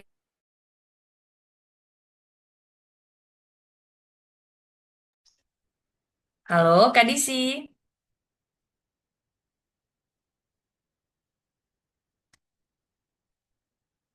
Kakak sudah open mic sih, tapi suaranya belum aku dengar.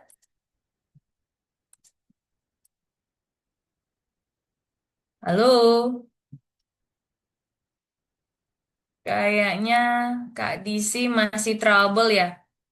Kak Disi, nanti kita balik lagi ke Kak Disi, kita terima dari Kak Eka dulu ya. Hai Kak Eke. Dua kata ini. Siapa Kak dirimu? Halo Kak Agnes. Hai. Halo Kak Karina. Ini Kak Karina masih ada di tempat ya? Halo Kak, ada masih Kak. Ya mungkin kayak aku pernah sih sharing-sharing sama Kak Karina kayaknya udah agak tahu gitu kan jalur aku kemana kemarin shipping juga sempat di proofread juga sama Kak Karina. Oh, Nah, kayaknya iya. iya sama Kak Agnes, Wow, jumpa di sama sini keren banget. ya sama Kak Agnes juga kan aku juga sempet juga tuh ikut di webinar yang pertama kalau nggak salah ya. Dan kita sempat WA-an juga tuh, cuman emang belum pernah ngeliat essay aku sih. Nah sebenarnya gini, tadi tuh menarik juga tuh. Jadi aku jadi kayak, oh iya juga ya. Kan aku memang fokusnya di tadi kayak Kak siapa tadi aku kebetulan masuknya agak telat sih Kak. Sorry, tadi ada yang ke inklusif juga ya. Nah, jadi sebenarnya justru ini aku ada tiga kebingungan sih ya. Salah satunya itu dalam eh, field priority area ataupun jurusan. Nah, apakah matchingnya di entrepreneurship, ataukah matchingnya di education, atau matchingnya di social justice? Nah, yang mana aku nih gini, aku mau eh, kalau misalnya tadi kan bilang, oh ya paling dari relasi ya. Kalau di relasi, kebetulan aku ada relasi dengan Bu Dante, ketua Komnas Disabilitas kan. Dan rencanaku sih memang nanti di jangka panjang itu mau buat ULD, Unit Layanan Disabilitas yang independen. Yang mana kan memang ULD itu tuh udah ada ya dari Disnaker, cuman memang implementasinya tuh nggak sesuai dengan kenyataan gitu. Yang aku nanti mau ngangkat juga isu yang Hasna Hasni yang keterima di mana? Keterima di Matahari itu, yang viral tuh dia bekerja. Nah, ULD itu tuh nanti bentukannya itu kayak buat pelatihan gitu loh, Kak. Buat pelatihan bagaimana anak-anak disabilitas itu bisa siap kerja. Kebetulan aku juga aktif di beberapa komunitas disabilitas tentunya. Nah, background aku sendiri itu sebenarnya pendidikan. Nah, dan aku juga mengajar juga, dan aku nge-build NGO juga yang mana memang concernnya di bidang pendidikan gitu kan. Nah, dan nanti juga aku berniat juga untuk ekspansi dari platform aku itu tuh untuk masuk ke bagaimana platform digital education ini nantinya bisa berbasis AI gitu. Yang mana kan kayak kita Zoom nih.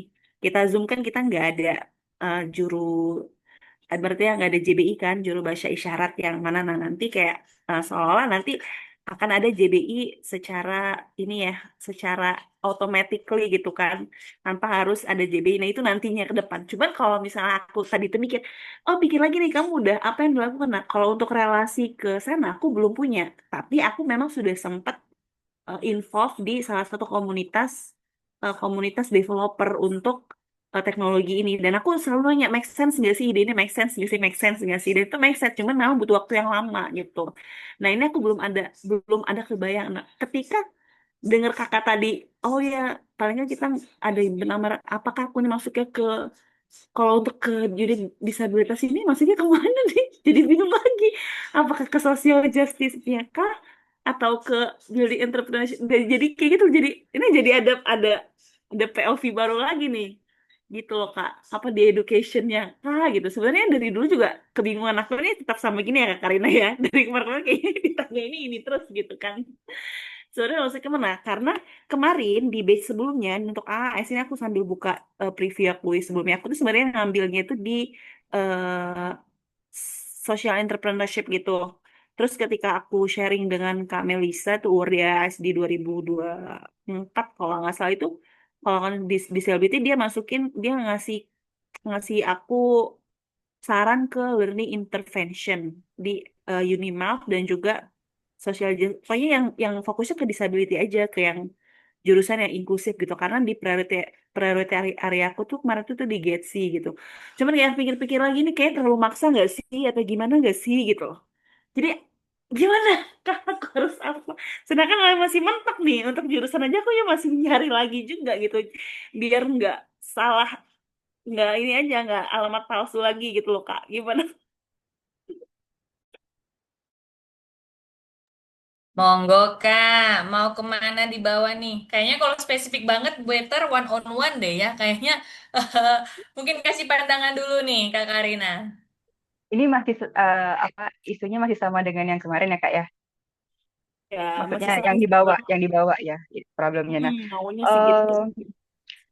eh, sebenarnya saya punya ini Kak, punya teman satu PDT satu kelas itu persis nih sama Kakak. Dia kebetulan dia guru, dia punya platform juga dan dia juga ini kalau nggak salah ada keisi disabilitasnya juga. Nanti mungkin akan saya chat ya Kak ya bisa sounding ke beliau gitu untuk lebih lengkapnya. Nah, tapi kan di sini yang Kakak bahas ini lebih ke kebingungan menentukan apakah education kah, apakah ekonomik gitu kan ya, apakah mengambil jurusan yang mana gitu. Sebenarnya sih kalau saya pribadi ini yang bisa menjawab sebenarnya Kak Eka sendiri gitu kan. Kak Eka maunya kuliah apa gitu kan. Mau kuliah pendidikan kah atau mau kuliah ekonomi atau mungkin dua-duanya ambil double degree karena kalau nggak salah kita di AS bisa memfasilitasi double degree kan ya. Teman kita ada yang double degree kan ya kakak-kakak di Bisa. Macquarie itu kalau nggak salah bisa. Jadi mungkin Betul. kalau misalnya bingung memutuskan ya udah ambil double degree aja gitu Kak. Nanti saya ini ya, saya coba izin ke teman saya share kontaknya ke kakak untuk mungkin bisa karena sangat ini nih sangat relate nih apa yang dia bawa dengan apa yang mau kakak sampaikan di aplikasi ini sangat sangat mirip menurut saya. Oke Oke, Kak thank Eka. you. Ini satu lagi nih aku mau nanya lagi nih tentang barusan tadi sore juga sih kayak aku callingan sama yang mau mau apply AAS juga tuh, tapi dia apply ya PhD gitu. Emang iya gitu. Untuk AAS itu lebih bagusnya lagi kayak kita tuh punya connection atau punya relasi di orang Aussinya gitu.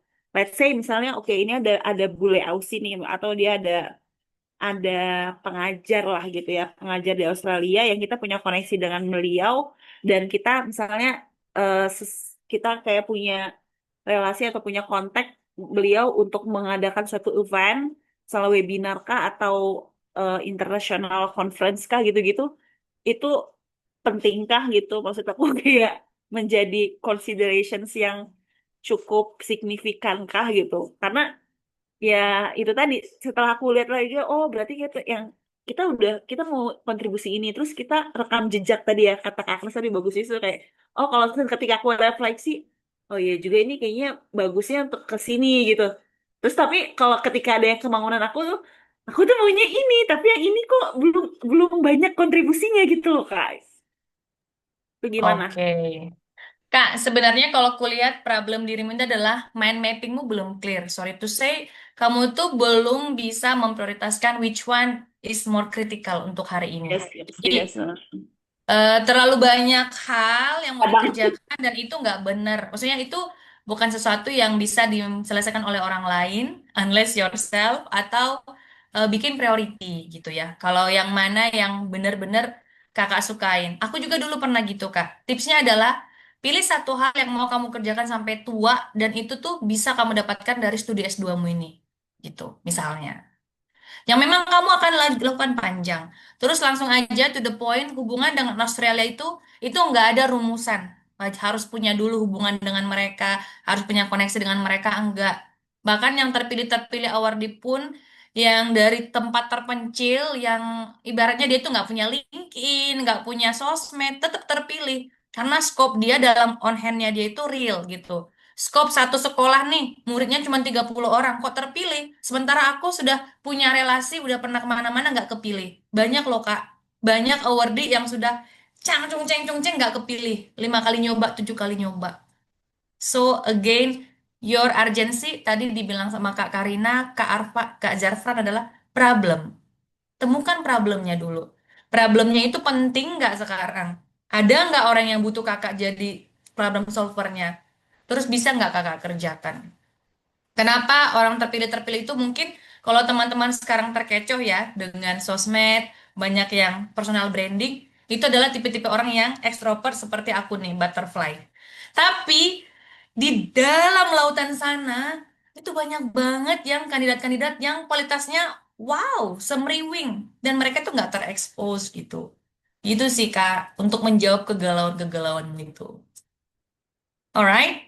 Oke, thank you Kak Agnes. Mungkin Kak Zarfan ada ini kan, jangan Kak. Iya. Nanti boleh chatting aja Jarvan ya, teman-teman. Kita menghargai rekan-rekan yang sudah antri di belakang. Instagramnya juga sudah ada. Silahkan nanti chit-chat. Oke, oke, Oke, thank you. Kak.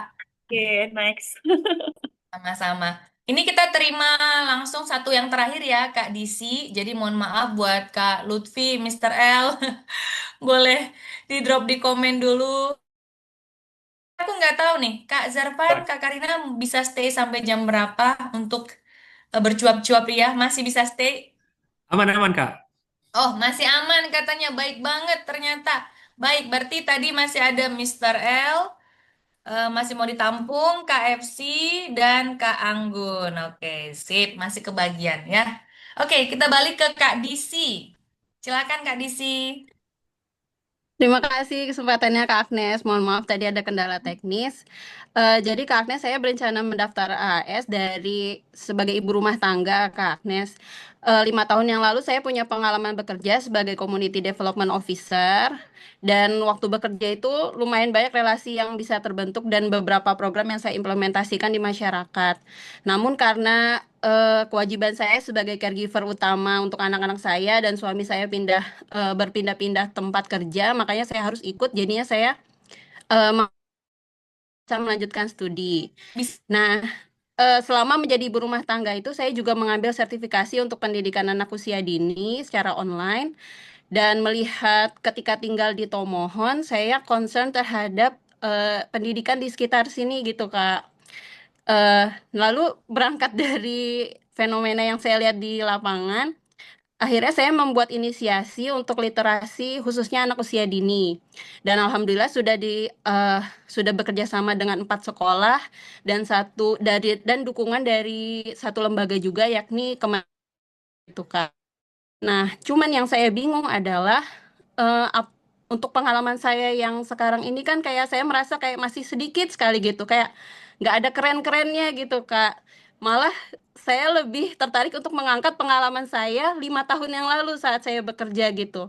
Nah, kira-kira bagaimana tipsnya ya mungkin masukan dari Kak Agnes, Kak Zarfan, dan Kak Karina menghubungkan dari pengalaman saya 5 tahun yang lalu ada gap 5 tahun itu dengan kondisi sekarang gitu Kak, supaya eh, oh ternyata memang relevan dan kontribusi yang saya tawarkan itu memang make sense gitu.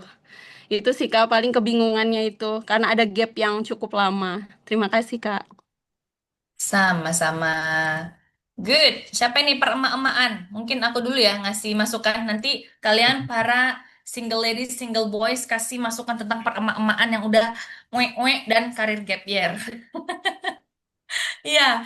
Jadi Kak Disi, kalau sekarang kita nih lihat ya, ini kamu ada 5 tahun lalu punya pekerjaan, terus gap year, tapi kamu ada komunitas, terus mau studi. Balik lagi, sebelum studi, Kak Disi itu mau angkat masalah yang mana? Masalah yang di gap year, yang kakak observe waktu gap year, atau masalah kakak waktu kerja di 5 tahun? Kebetulan isunya masih berhubungan Kak. Jadi Oke. saat bekerja saya juga pemberdayaan masyarakat, ada juga bersinggungan dengan program-program pendidikan. Lalu saat menjadi ibu, tapi saya lebih mengerucutkan khusus untuk pendidikan anak usia dini Oke, gitu, Kak. good. Itu nggak apa-apa. Kenapa sih gap year itu menakutkan, guys? Kenapa kalian takut? Sementara Australia aja bilang ini terbuka buat kalian yang terbatas. Kita, myself, woman from disadvantaged background. Berkali-kali aku jelasin ya, kenapa dikatakan disadvantage, kenapa dikatakan kurang beruntung dalam akses, kurang beruntung dalam kesempatan, kurang beruntung karena ada responsibility, caregiving, household, ya ibu rumah tangga, cerai, dan lain-lain, misalnya. Jadi, kalau mau diangkat Kak Disi, itu totally fine. Kamu punya real story, kenapa kamu gap year tadi. Dan tadi bagus lagi karena kakak punya benang merahnya kan. Ternyata setelah kerja 5 tahun, kemudian gap year, itu kakak masih bisa angkat. Dan kalau di esainya, nanti do you have any challenge related AI priority? Nggak masalah, dia tuh nggak bilang jelasin kontribusi kamu terkait dengan AI priority dalam 2 tahun lalu, 3 tahun lalu, no timeline. Jadi kamu bisa ambil cerita yang lampau, yang related. Jadi mau ambil cerita yang 5 tahun, yang 10 tahun tadi, nggak apa-apa. Selama memang itu tuh memang really your contribution dan ada kaitannya dengan studimu, gitu Kak. Dia nggak ngebatasin, dia nggak nge-framing, dia nggak akan ngejudging, kamu tuh 5 tahun nih atau 10 tahun ini emak-emak doang. Enggak ke sana dia, Kak. Gitu, Kak Disi. Jadi kalau memang mau balik lagi to younger self, ke versimu yang lebih muda nggak masalah. Bisa diangkat dan yang pastinya harus ada catatan. After study, selama kita menjadi IRT, apa relasi kita, apa platform kita, sehingga nanti ketika studi kita bisa menggawekan, kita bisa mengerjakan kontribusi tersebut. Jangan sampai nih yang ditakuti AAS, kita balik lagi jadi IRT karena suami nggak suportif, lingkungan nggak suportif, terus sia-sialah 2,5 M tadi, gitu, kawan-kawan. Gimana Kak Disi? Nah, hilang lagi. Halo, Tomohon berjaya, Kak Disi. Masih di mute. Oh, Kak Disi. Ada Kak? Gimana? Halo? Masih, ya. Oh iya, iya Kak masih di sini. Sebenarnya kalau misalkan, sebenarnya saya ingin after study itu ada wadahnya gitu Kak, penguatan wadah. Karena ketika saya sekarang berusaha membuat wadah, saya belum dapat trust gitu Kak. Karena expertise saya bukan di situ gitu Kak. Makanya saya untuk AS ini adalah leverage untuk saya dan expertise juga. Karena mau ambil tentang early childhood education gitu Kak.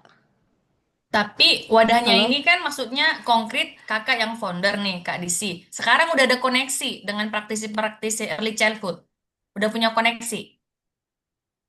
Iya, sekarang Nggak iya saat apa-apa. ini koneksinya baru guru dan juga ada dari Kemenak Tomohon yang kebetulan memang dia kan yang mewadahi sekolah-sekolah TK-TK Islam di sini gitu, Kak. Waduh, kasih paham nih Kak Karina, katanya cuman Kemenak. Padahal tadi kata Kak Karina usaha itu nggak cuman. Coba Kak Karina, dia udah ada koneksi dengan guru, udah ada dengan Kemenak Kumohon. Coba Kak Karina, your idea. Nah, itu tadi kalau nggak salah di kolom chat juga ada yang bilang kan belum ada akses ke pemerintah, baru ada aksesnya ke sekolah sama NGO. Nah, menurut saya juga ya yang namanya kolaborasi ke akses ke pemerintah tentu bagus karena pemerintah adalah ini kan policy maker. Tapi kita nggak bisa lupain juga kalau akses ke masyarakat itu juga apa apa penting gitu ya. Karena kalau saya pribadi pun saya juga mengangkat akses ini kok collective movement sebagai salah satu bentuk rencana kontribusi saya. Ketika saya bilang collective movement itu kan berarti saya akan lebih banyak mainnya ke masyarakat ya.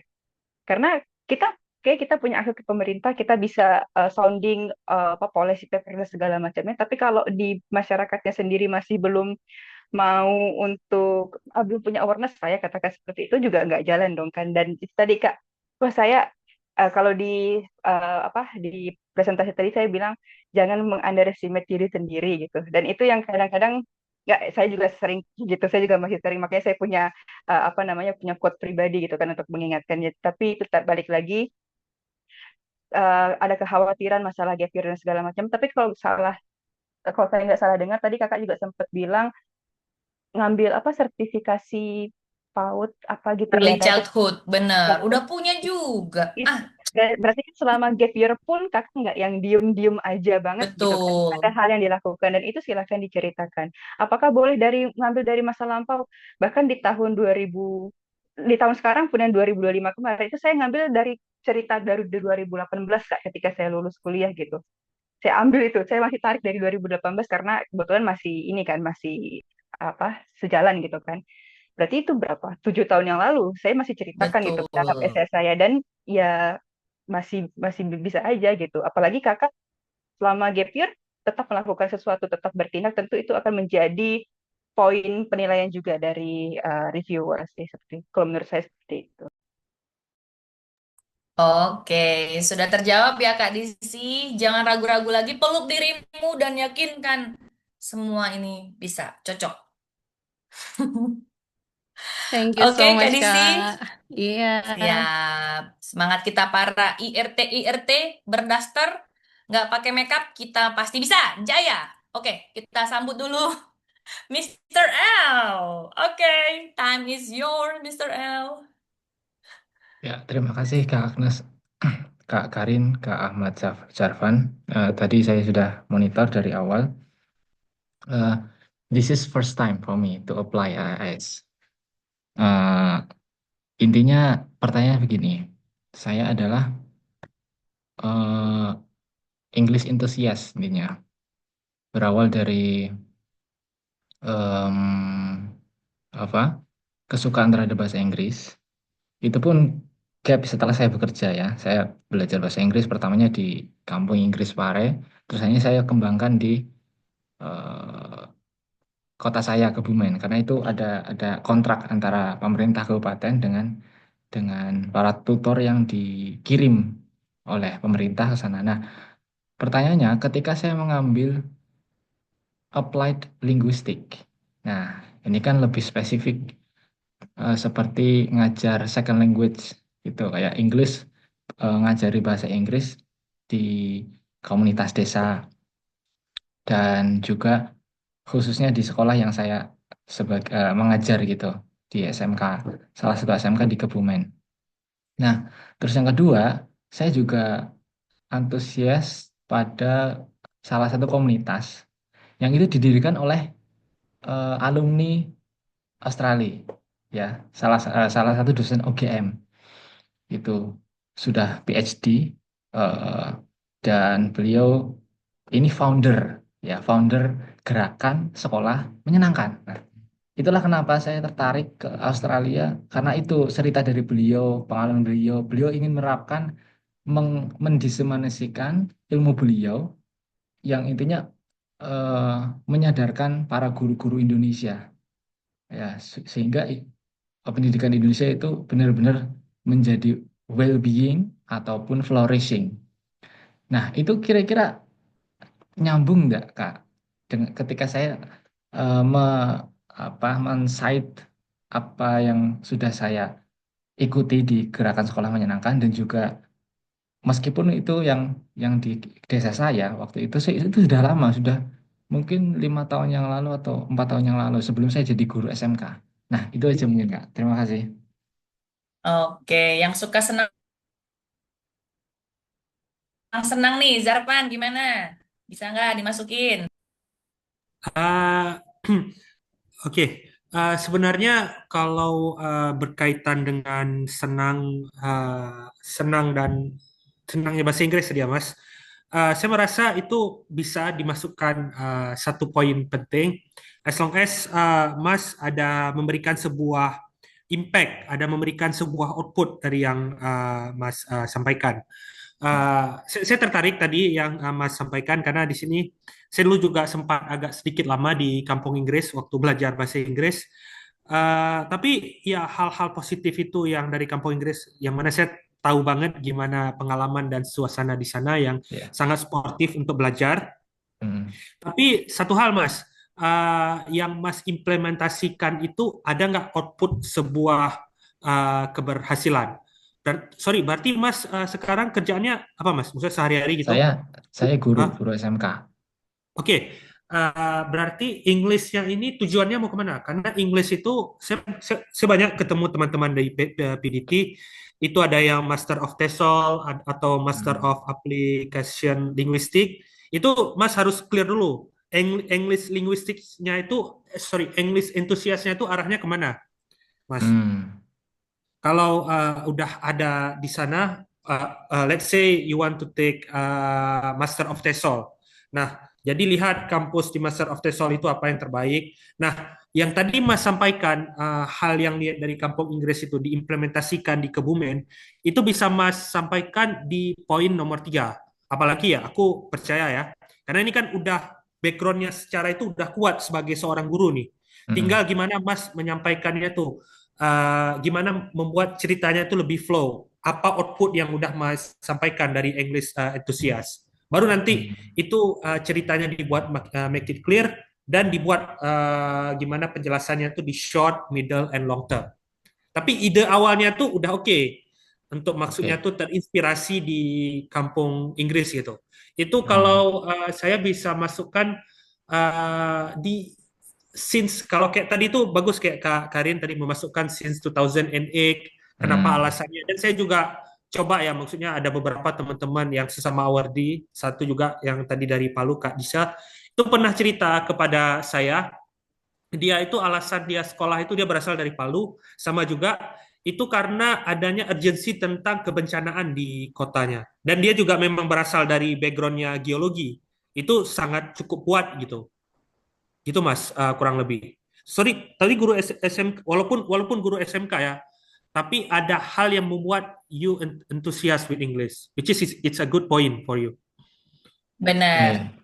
Jadi Gitu. menambahkan Mr. L ya, kamu Hmm. itu udah masuk di dalam kriteria problem solver atau the agent of change ya kan? Karena pasti Hmm. banyak juga nih yang ngamatin guru di sekolah, sorry misalnya 30 orang guru-guru atau ada 5 orang guru English, tapi hanya satu yang niat studi. Yang lainnya, udahlah Bu, udah monoton hidup gitu. Nah, kalau kamu punya inisiatif untuk study further dan mau bring back to your home atau ke base organisasimu, itu udah poin bagus. Tapi balik lagi, Kak Lutfi perlu ngobrol sama rekan-rekan di sana, sama anak-anak didik di sana. Yang diharapkan itu apa ya?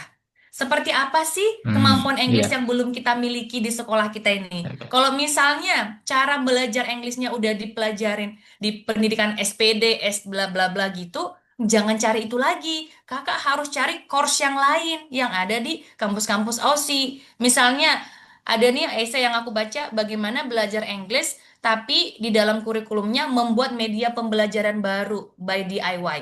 Ih, kok ada kayak gini? Gue bilang, iya kak, ini unik karena dosennya ngajarnya gini-gini. Nah, itu yang kakak Lutfi harus tanya. Your community. Targetmu nanti itu siapa? Kalau memang anak SMK, nah 5 tahun lagi atau 2 tahun lagi balik dari sana, macam mana anak SMK ini belajar ya kan? Kakak Iya. pelajari itu dan bagaimana orang Australia ngajarkan English ini kepada generasi mereka. Kalau itu udah dapet, kakak bumbu-bumbuin aja, udah sangat urgent sebenarnya. Gitu, Mr. L. Wow, great. Thank you very Oh, much. yeah. Ya, dapat pencerahan ini, Kak. Iya, makanya tipsnya itu harus tahu masalahnya. Dan gini, mungkin penting di aku, tapi penting nggak di komunitasku. Kadang aku gitu, guys. Kenapa aku sampai shifting? Karena aku nih ngerasa aku nih penting nih menyelamatkan manusia-manusia di muka bumi ini, yaitu dengan safety, human right. Tapi sekarang dunia ini nggak kesana lagi, Kak. Mereka udah sadar tentang safety awareness, bla bla bla. Hmm. Jadi berdasarkan mappingku, yang lagi hits dan happening itu adalah lingkungan. Makanya aku shifting. Sama kayak kayak Mr. L ya. Tadi kakak bilang ada founder, dia udah belajar menyenangkan. Sorry banget, kalau kakak mau imitasi dia lagi, itu nggak guna. Ibaratnya kakak harus do different, karena dia sudah punya apa kontribusi itu gitu. Tapi kakak mau improvement nih, aku belajar dari Mister Menyenangkan, mau jadi Mister Super Super Menyenangkan, dan layak jual bla bla bla, itu bisa lagi gitu kak. Jadi nggak usah imitasi dia, tapi ambil yang bagus dari dia dan sesuai dengan target kakak. Iya, Oke. Nah, cocok. ya, terakhir lagi.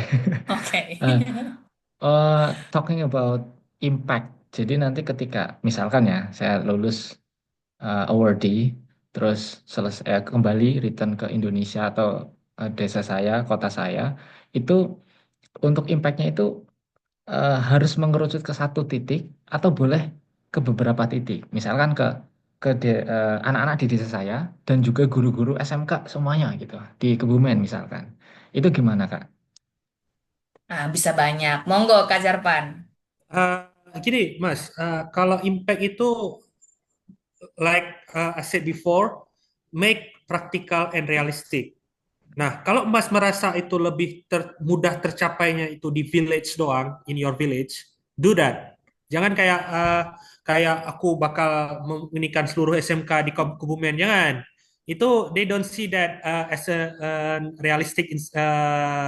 realistic in term of middle or long term. Kalau Mas merasanya itu bisa dicapainya itu hanya di sekitaran kampung atau di sekitaran pedesaan-pedesaan, do that, write that. Karena itu poin yang mereka bakal melihat, Mas. Sekali lagi poinnya practical and realistic. Dan kalau aku rasa itu sangat realistik. Karena Mas tinggal di situ, kemudian sehari-hari deal with them, tahu apa problem, English problem bagi mereka. Gitu, Mas, kurang lebih. Oke, clear. Thank you, Kak. Ya, Mantap. Wih, makin malam makin bersinar, makin kriep-kriep. Tunggu dulu. Satu lagi. Silakan Kak FC Kurniasi. Makasih Kak Agnes. Halo Kak Agnes, Ayo. Bang Zafran, Mbak Ain. Kak Agnes, sekali lagi aku mau makasih. Kalau di sesi satu dulu yang pertama itu aku jadi kena Kak Teli, satu provinsi. Sekarang Kak tahu, aku kaget. Ada Mbak Ain di sini. Nah, kamu tahu Mbak Ain ini adalah kami kenal. Wow. Kami kenal. Eh, aku teman Hebat kerja, sekali, hei. teman kerja sepupunya, orang yang ngefans sama dia selalu bilang, aku punya sepupu, sepupuku pintar banget, dia pengacara bela perempuan. Sampai suatu hari ketemu Mbak Ain. Waktu itu ketemu pertama pun seharusnya waktu itu Mbak Ain sedang berusaha ke AAS tapi nggak tahu. Tahu-tahu sekarang jadi pemateri di sini dan kutanya, Mbak Ain, Wow. Mbak Ain awardi, ya ampun. Aku kaget. Jadi makasih ya Kak Agnes, 2 kali jadi. Duh, kalau makasih sama aku nih sebenarnya ya to be honest guys, aku tuh yang makasih sama Kak Arina nih. Jadi waktu aku galau, aku posting lah di thread curcol-curcolku, aku nih gimana? Karena galau terbesarku adalah mendapat restu dari suami. Kalian sudah tahu ya storyku bagaimana. Jadi Kak Karina ini dan restuku itu juga waktu itu masalah IELTS gitu. Jadi aku posting lah, aku curcol lah. Oh, mana kakak-kakak yang baik hati, ada nggak kalian materi IELTS? Duitku udah nggak ada lagi, les-les. Datanglah Kak Karina ini dengan sayap-sayap baik, tanpa pamrih, free. Bang, bang, bang, bang, belajar ini Kak. Bang, bang, bang, bang. That's why I'm really honored to have Kak Karina. Oke, masuk. Lanjut Kak Iki.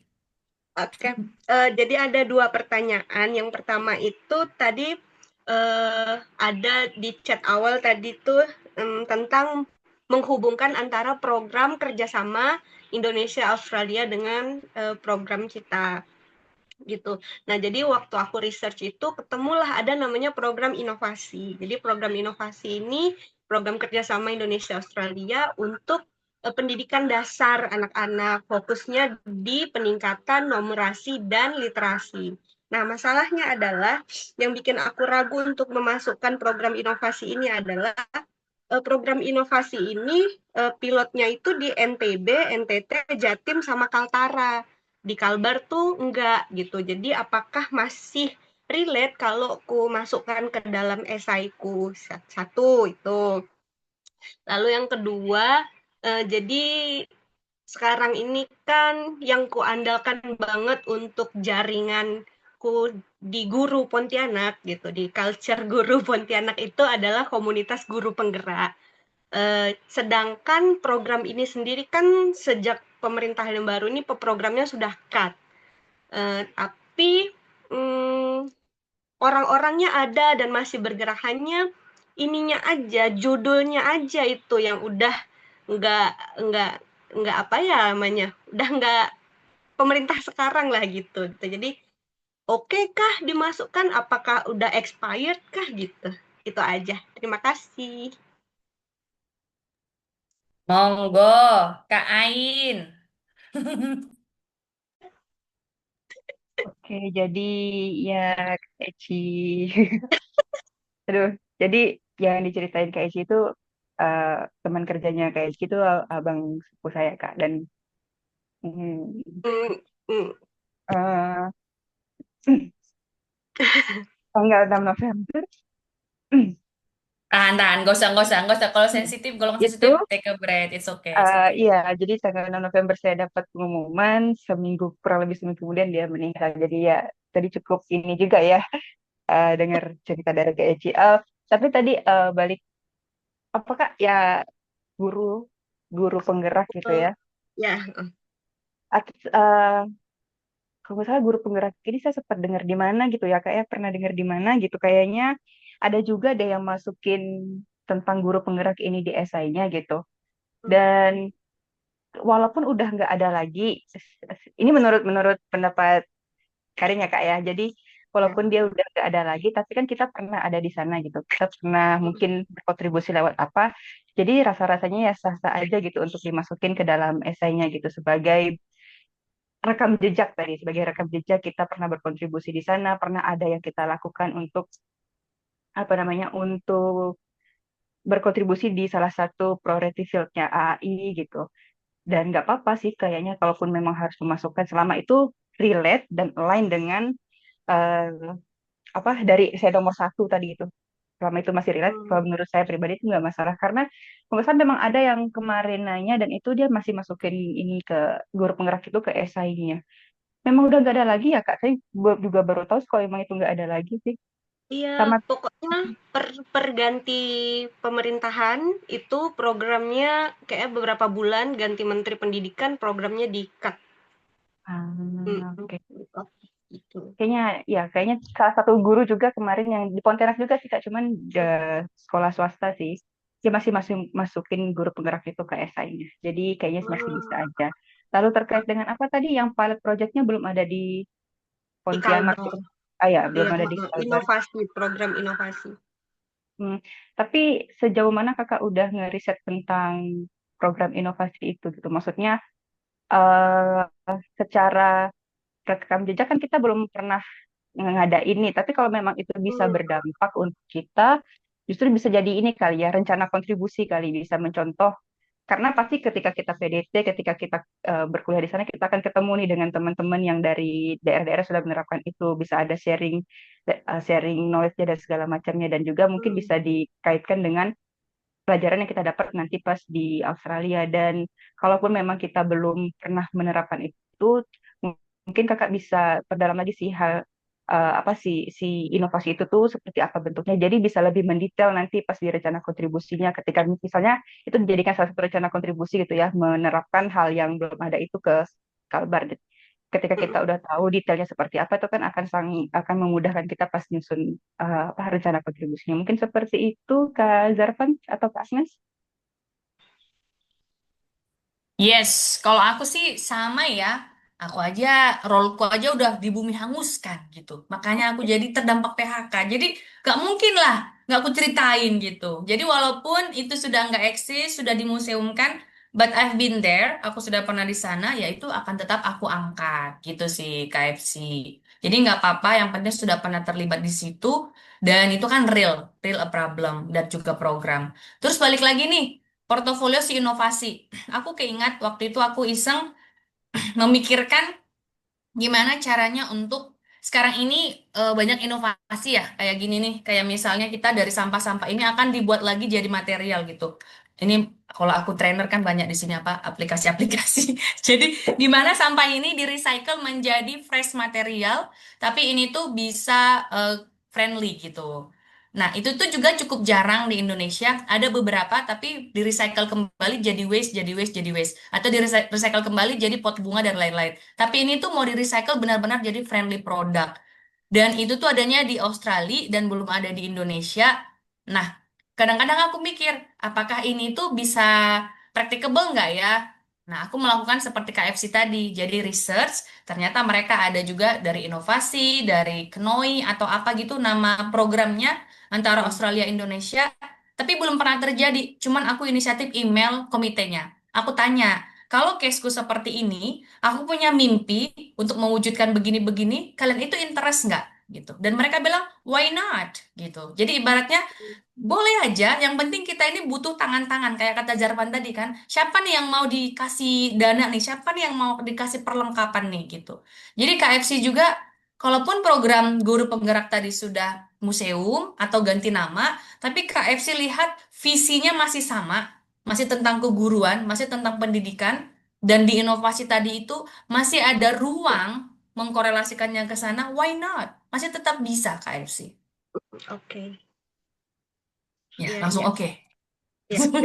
Kayak klik gitu karena ragu kan karena kan gitu. Kemarin tuh waktu nulis itu tulis hapus. Jadi Mm-mm. itulah mau mencari ininya dulu, pencerahannya dulu. Yes, bisa banget kok. Yang penting tadi nilai poinnya teman-teman research ya. Jadi something yang belum terjadi di Indonesia, kayak tadi mereka tuh butuh orang-orang seperti kita nih, yang udah bawa ide, yang udah ada on the ground, dan bisa menjadi saluran mereka buat melaksanakan itu gitu. Itu sebenarnya kenapa dipilih awardee-awardee ini. Makanya awardee itu juga variatif ya. Aku angkat lagi nih yang di kolom chat bilangnya misalnya kayaknya cuman kementerian aja yang di pusat-pusat, enggak, yang di bawah itu juga banyak. Mereka itu enggak akan membuat grup-grup. Oh, kamu banyak enggak. Mereka ini diverse. Diversity-nya jalan, inklusinya jalan. Kalau bisa seluruh Indonesia ini mereka jangkau gitu. Alright? Oke. Oke, Thank sip. you, Ini Kak sudah Agnes. Thank you. yes. Ini sudah jam 11. Kak Fitri, yang session support statement nomor 5 sebenarnya sudah dibahas sama Zarfan ya tadi. Tapi memang karena tadi Zoom kita apa galau dangdut, aku mohon maaf banget. Aku udah siapin slide untuk nomor 5, but I think I will record it by myself. Nggak tahu nanti Kak Fitri kalau mau join waktu aku rekam sendiri, let me know. Aku nanti akan rekam, lalu aku nanti akan publish juga di YouTubeku. Karena besok aku mau pulang kampung, guys. Jadi ini adalah sesi webinar terakhir kita dan termalam selama ini. Wah, terima kasih banyak, Kak Ain, Kak Sama Zarfan, Kak Agnes. untuk ilmu yang sudah kalian bangun, yang kalian beri. Teman-teman yang nyari nomor kontak, itu coba lihat di Instagram, kalian DM kakak-kakaknya, atau kalau yang berkenan nanti boleh chat. Better perkenalan diri dulu ya, maksudnya kalian boleh DM di Instagram, kenalin diri, dapat info dari mana, biar nanti Kak Zarpan, Kak Ain tahu nih sumbernya gitu. Jadi bangun relasi gitu. Ini juga saran banget buat semua member-member di ruang belajar AAS bersamaku, jangan nodong ya, Kak. Aku orang sini minta essay dong, minta ini. Aduh, please, no, no, big no. Ya, teman-teman. Tapi kalau kalian ikutin, terus sharing, boleh. Mungkin ada waktunya nanti langsung jadi tem kita. Oke, tanpa berlama-lama lagi, sesi yang kalian tunggu-tunggu. Pemenang untuk proofread dalam 2 sesi terakhir ini adalah jreng, jreng, jreng, jreng. Selamat buat 6 orang yang sudah terpilih untuk proofread bersama dengan saya dan nanti mungkin akan saya sharingkan ke teman-teman yang relevan. Dari webinar 1 ada Kak Andrew, kemudian ada Kak Anggun, ada Kak Cindy. Webinar kedua malam ini ada Kak Zeni yang sudah selalu gercep ya, Kak Arizal Effendi dan Kak Nanda Amritama. Teman-teman, please note, dikirimnya ke agnesia.samosir2@gmail.com. Yang kalau satu pasti masuk spam, karena yang satu itu profesional email. Jadi please ke agnesia.samosir2. Nggak lebih dari tanggal 16 Maret, dan aku akan respon sebelum tanggal 1. Yang telat ngirim tanggal 16, mohon maaf tidak akan aku review. Itu aja dari saya semalam ini. Terima kasih banget buat kalian. Sebelumnya kita foto bersama dulu. Guys, foto bersama ini kalian bisa pakai untuk portofolio kalian dan aku juga. Hehe, aku juga perlu. Kalian juga boleh kalau perlu. Oke, silakan on cam, on cam. Yang mau terspotlight wajah-wajah awardee 2027. Inilah dia. Muka jam 11 ini, Kak. Ya, muka jam 11 ini perjuangan. Aku juga dulu gitu lah. Sampai kantong mataku panjang kali. Oke, Kak Sahur Miss Nun lagi. aja udah tutup-tutup mulut dia. Oke, on action. 1, 2, bebas. 1, 2, 3. Alright. Masih ada yang masih on cam. Tunggu. Aku tahan dulu. Sampai belepotan lah ya. Jam 11 malam jadi dalu-dalu gini. Oke. 1, 2. 1, 2, gaya. 1, 2, 3. Alright, kita hanya 28 orang. Ada slide 2 ya, tahan dulu ya, slide 2. Aku nggak tahu kalian di slide mana. Aku geser ke page 2. 1, 2. Oke deh, terima kasih banyak teman-teman atas Kak, kesetiaan kalian dan mudah-mudahan semua perjuangan kalian ini berbuah manis. Percayalah, waktu, investasi, pengorbanan kalian ini tuh sudah menunjukkan komitmen kalian yang luar biasa. Dan berharap ilmu yang ditabur oleh Kak Arina dan Kak Zarpan bisa bermanfaat buat kita semua. Kami undur diri, mohon maaf apabila ada salah kata, salah penyebutan, dan salah intonasi. Semata-mata tidak bermaksud untuk melukai, namun hanya untuk melancarkan komunikasi. Cukup sekian, selamat malam, sampai jumpa lagi. Bye Bye-bye. guys. Bye, terima kasih semuanya. Terima kasih Kak Sama-sama. untuk semuanya. Semoga Sayonara. sukses. Terima kasih, Kak. Nah,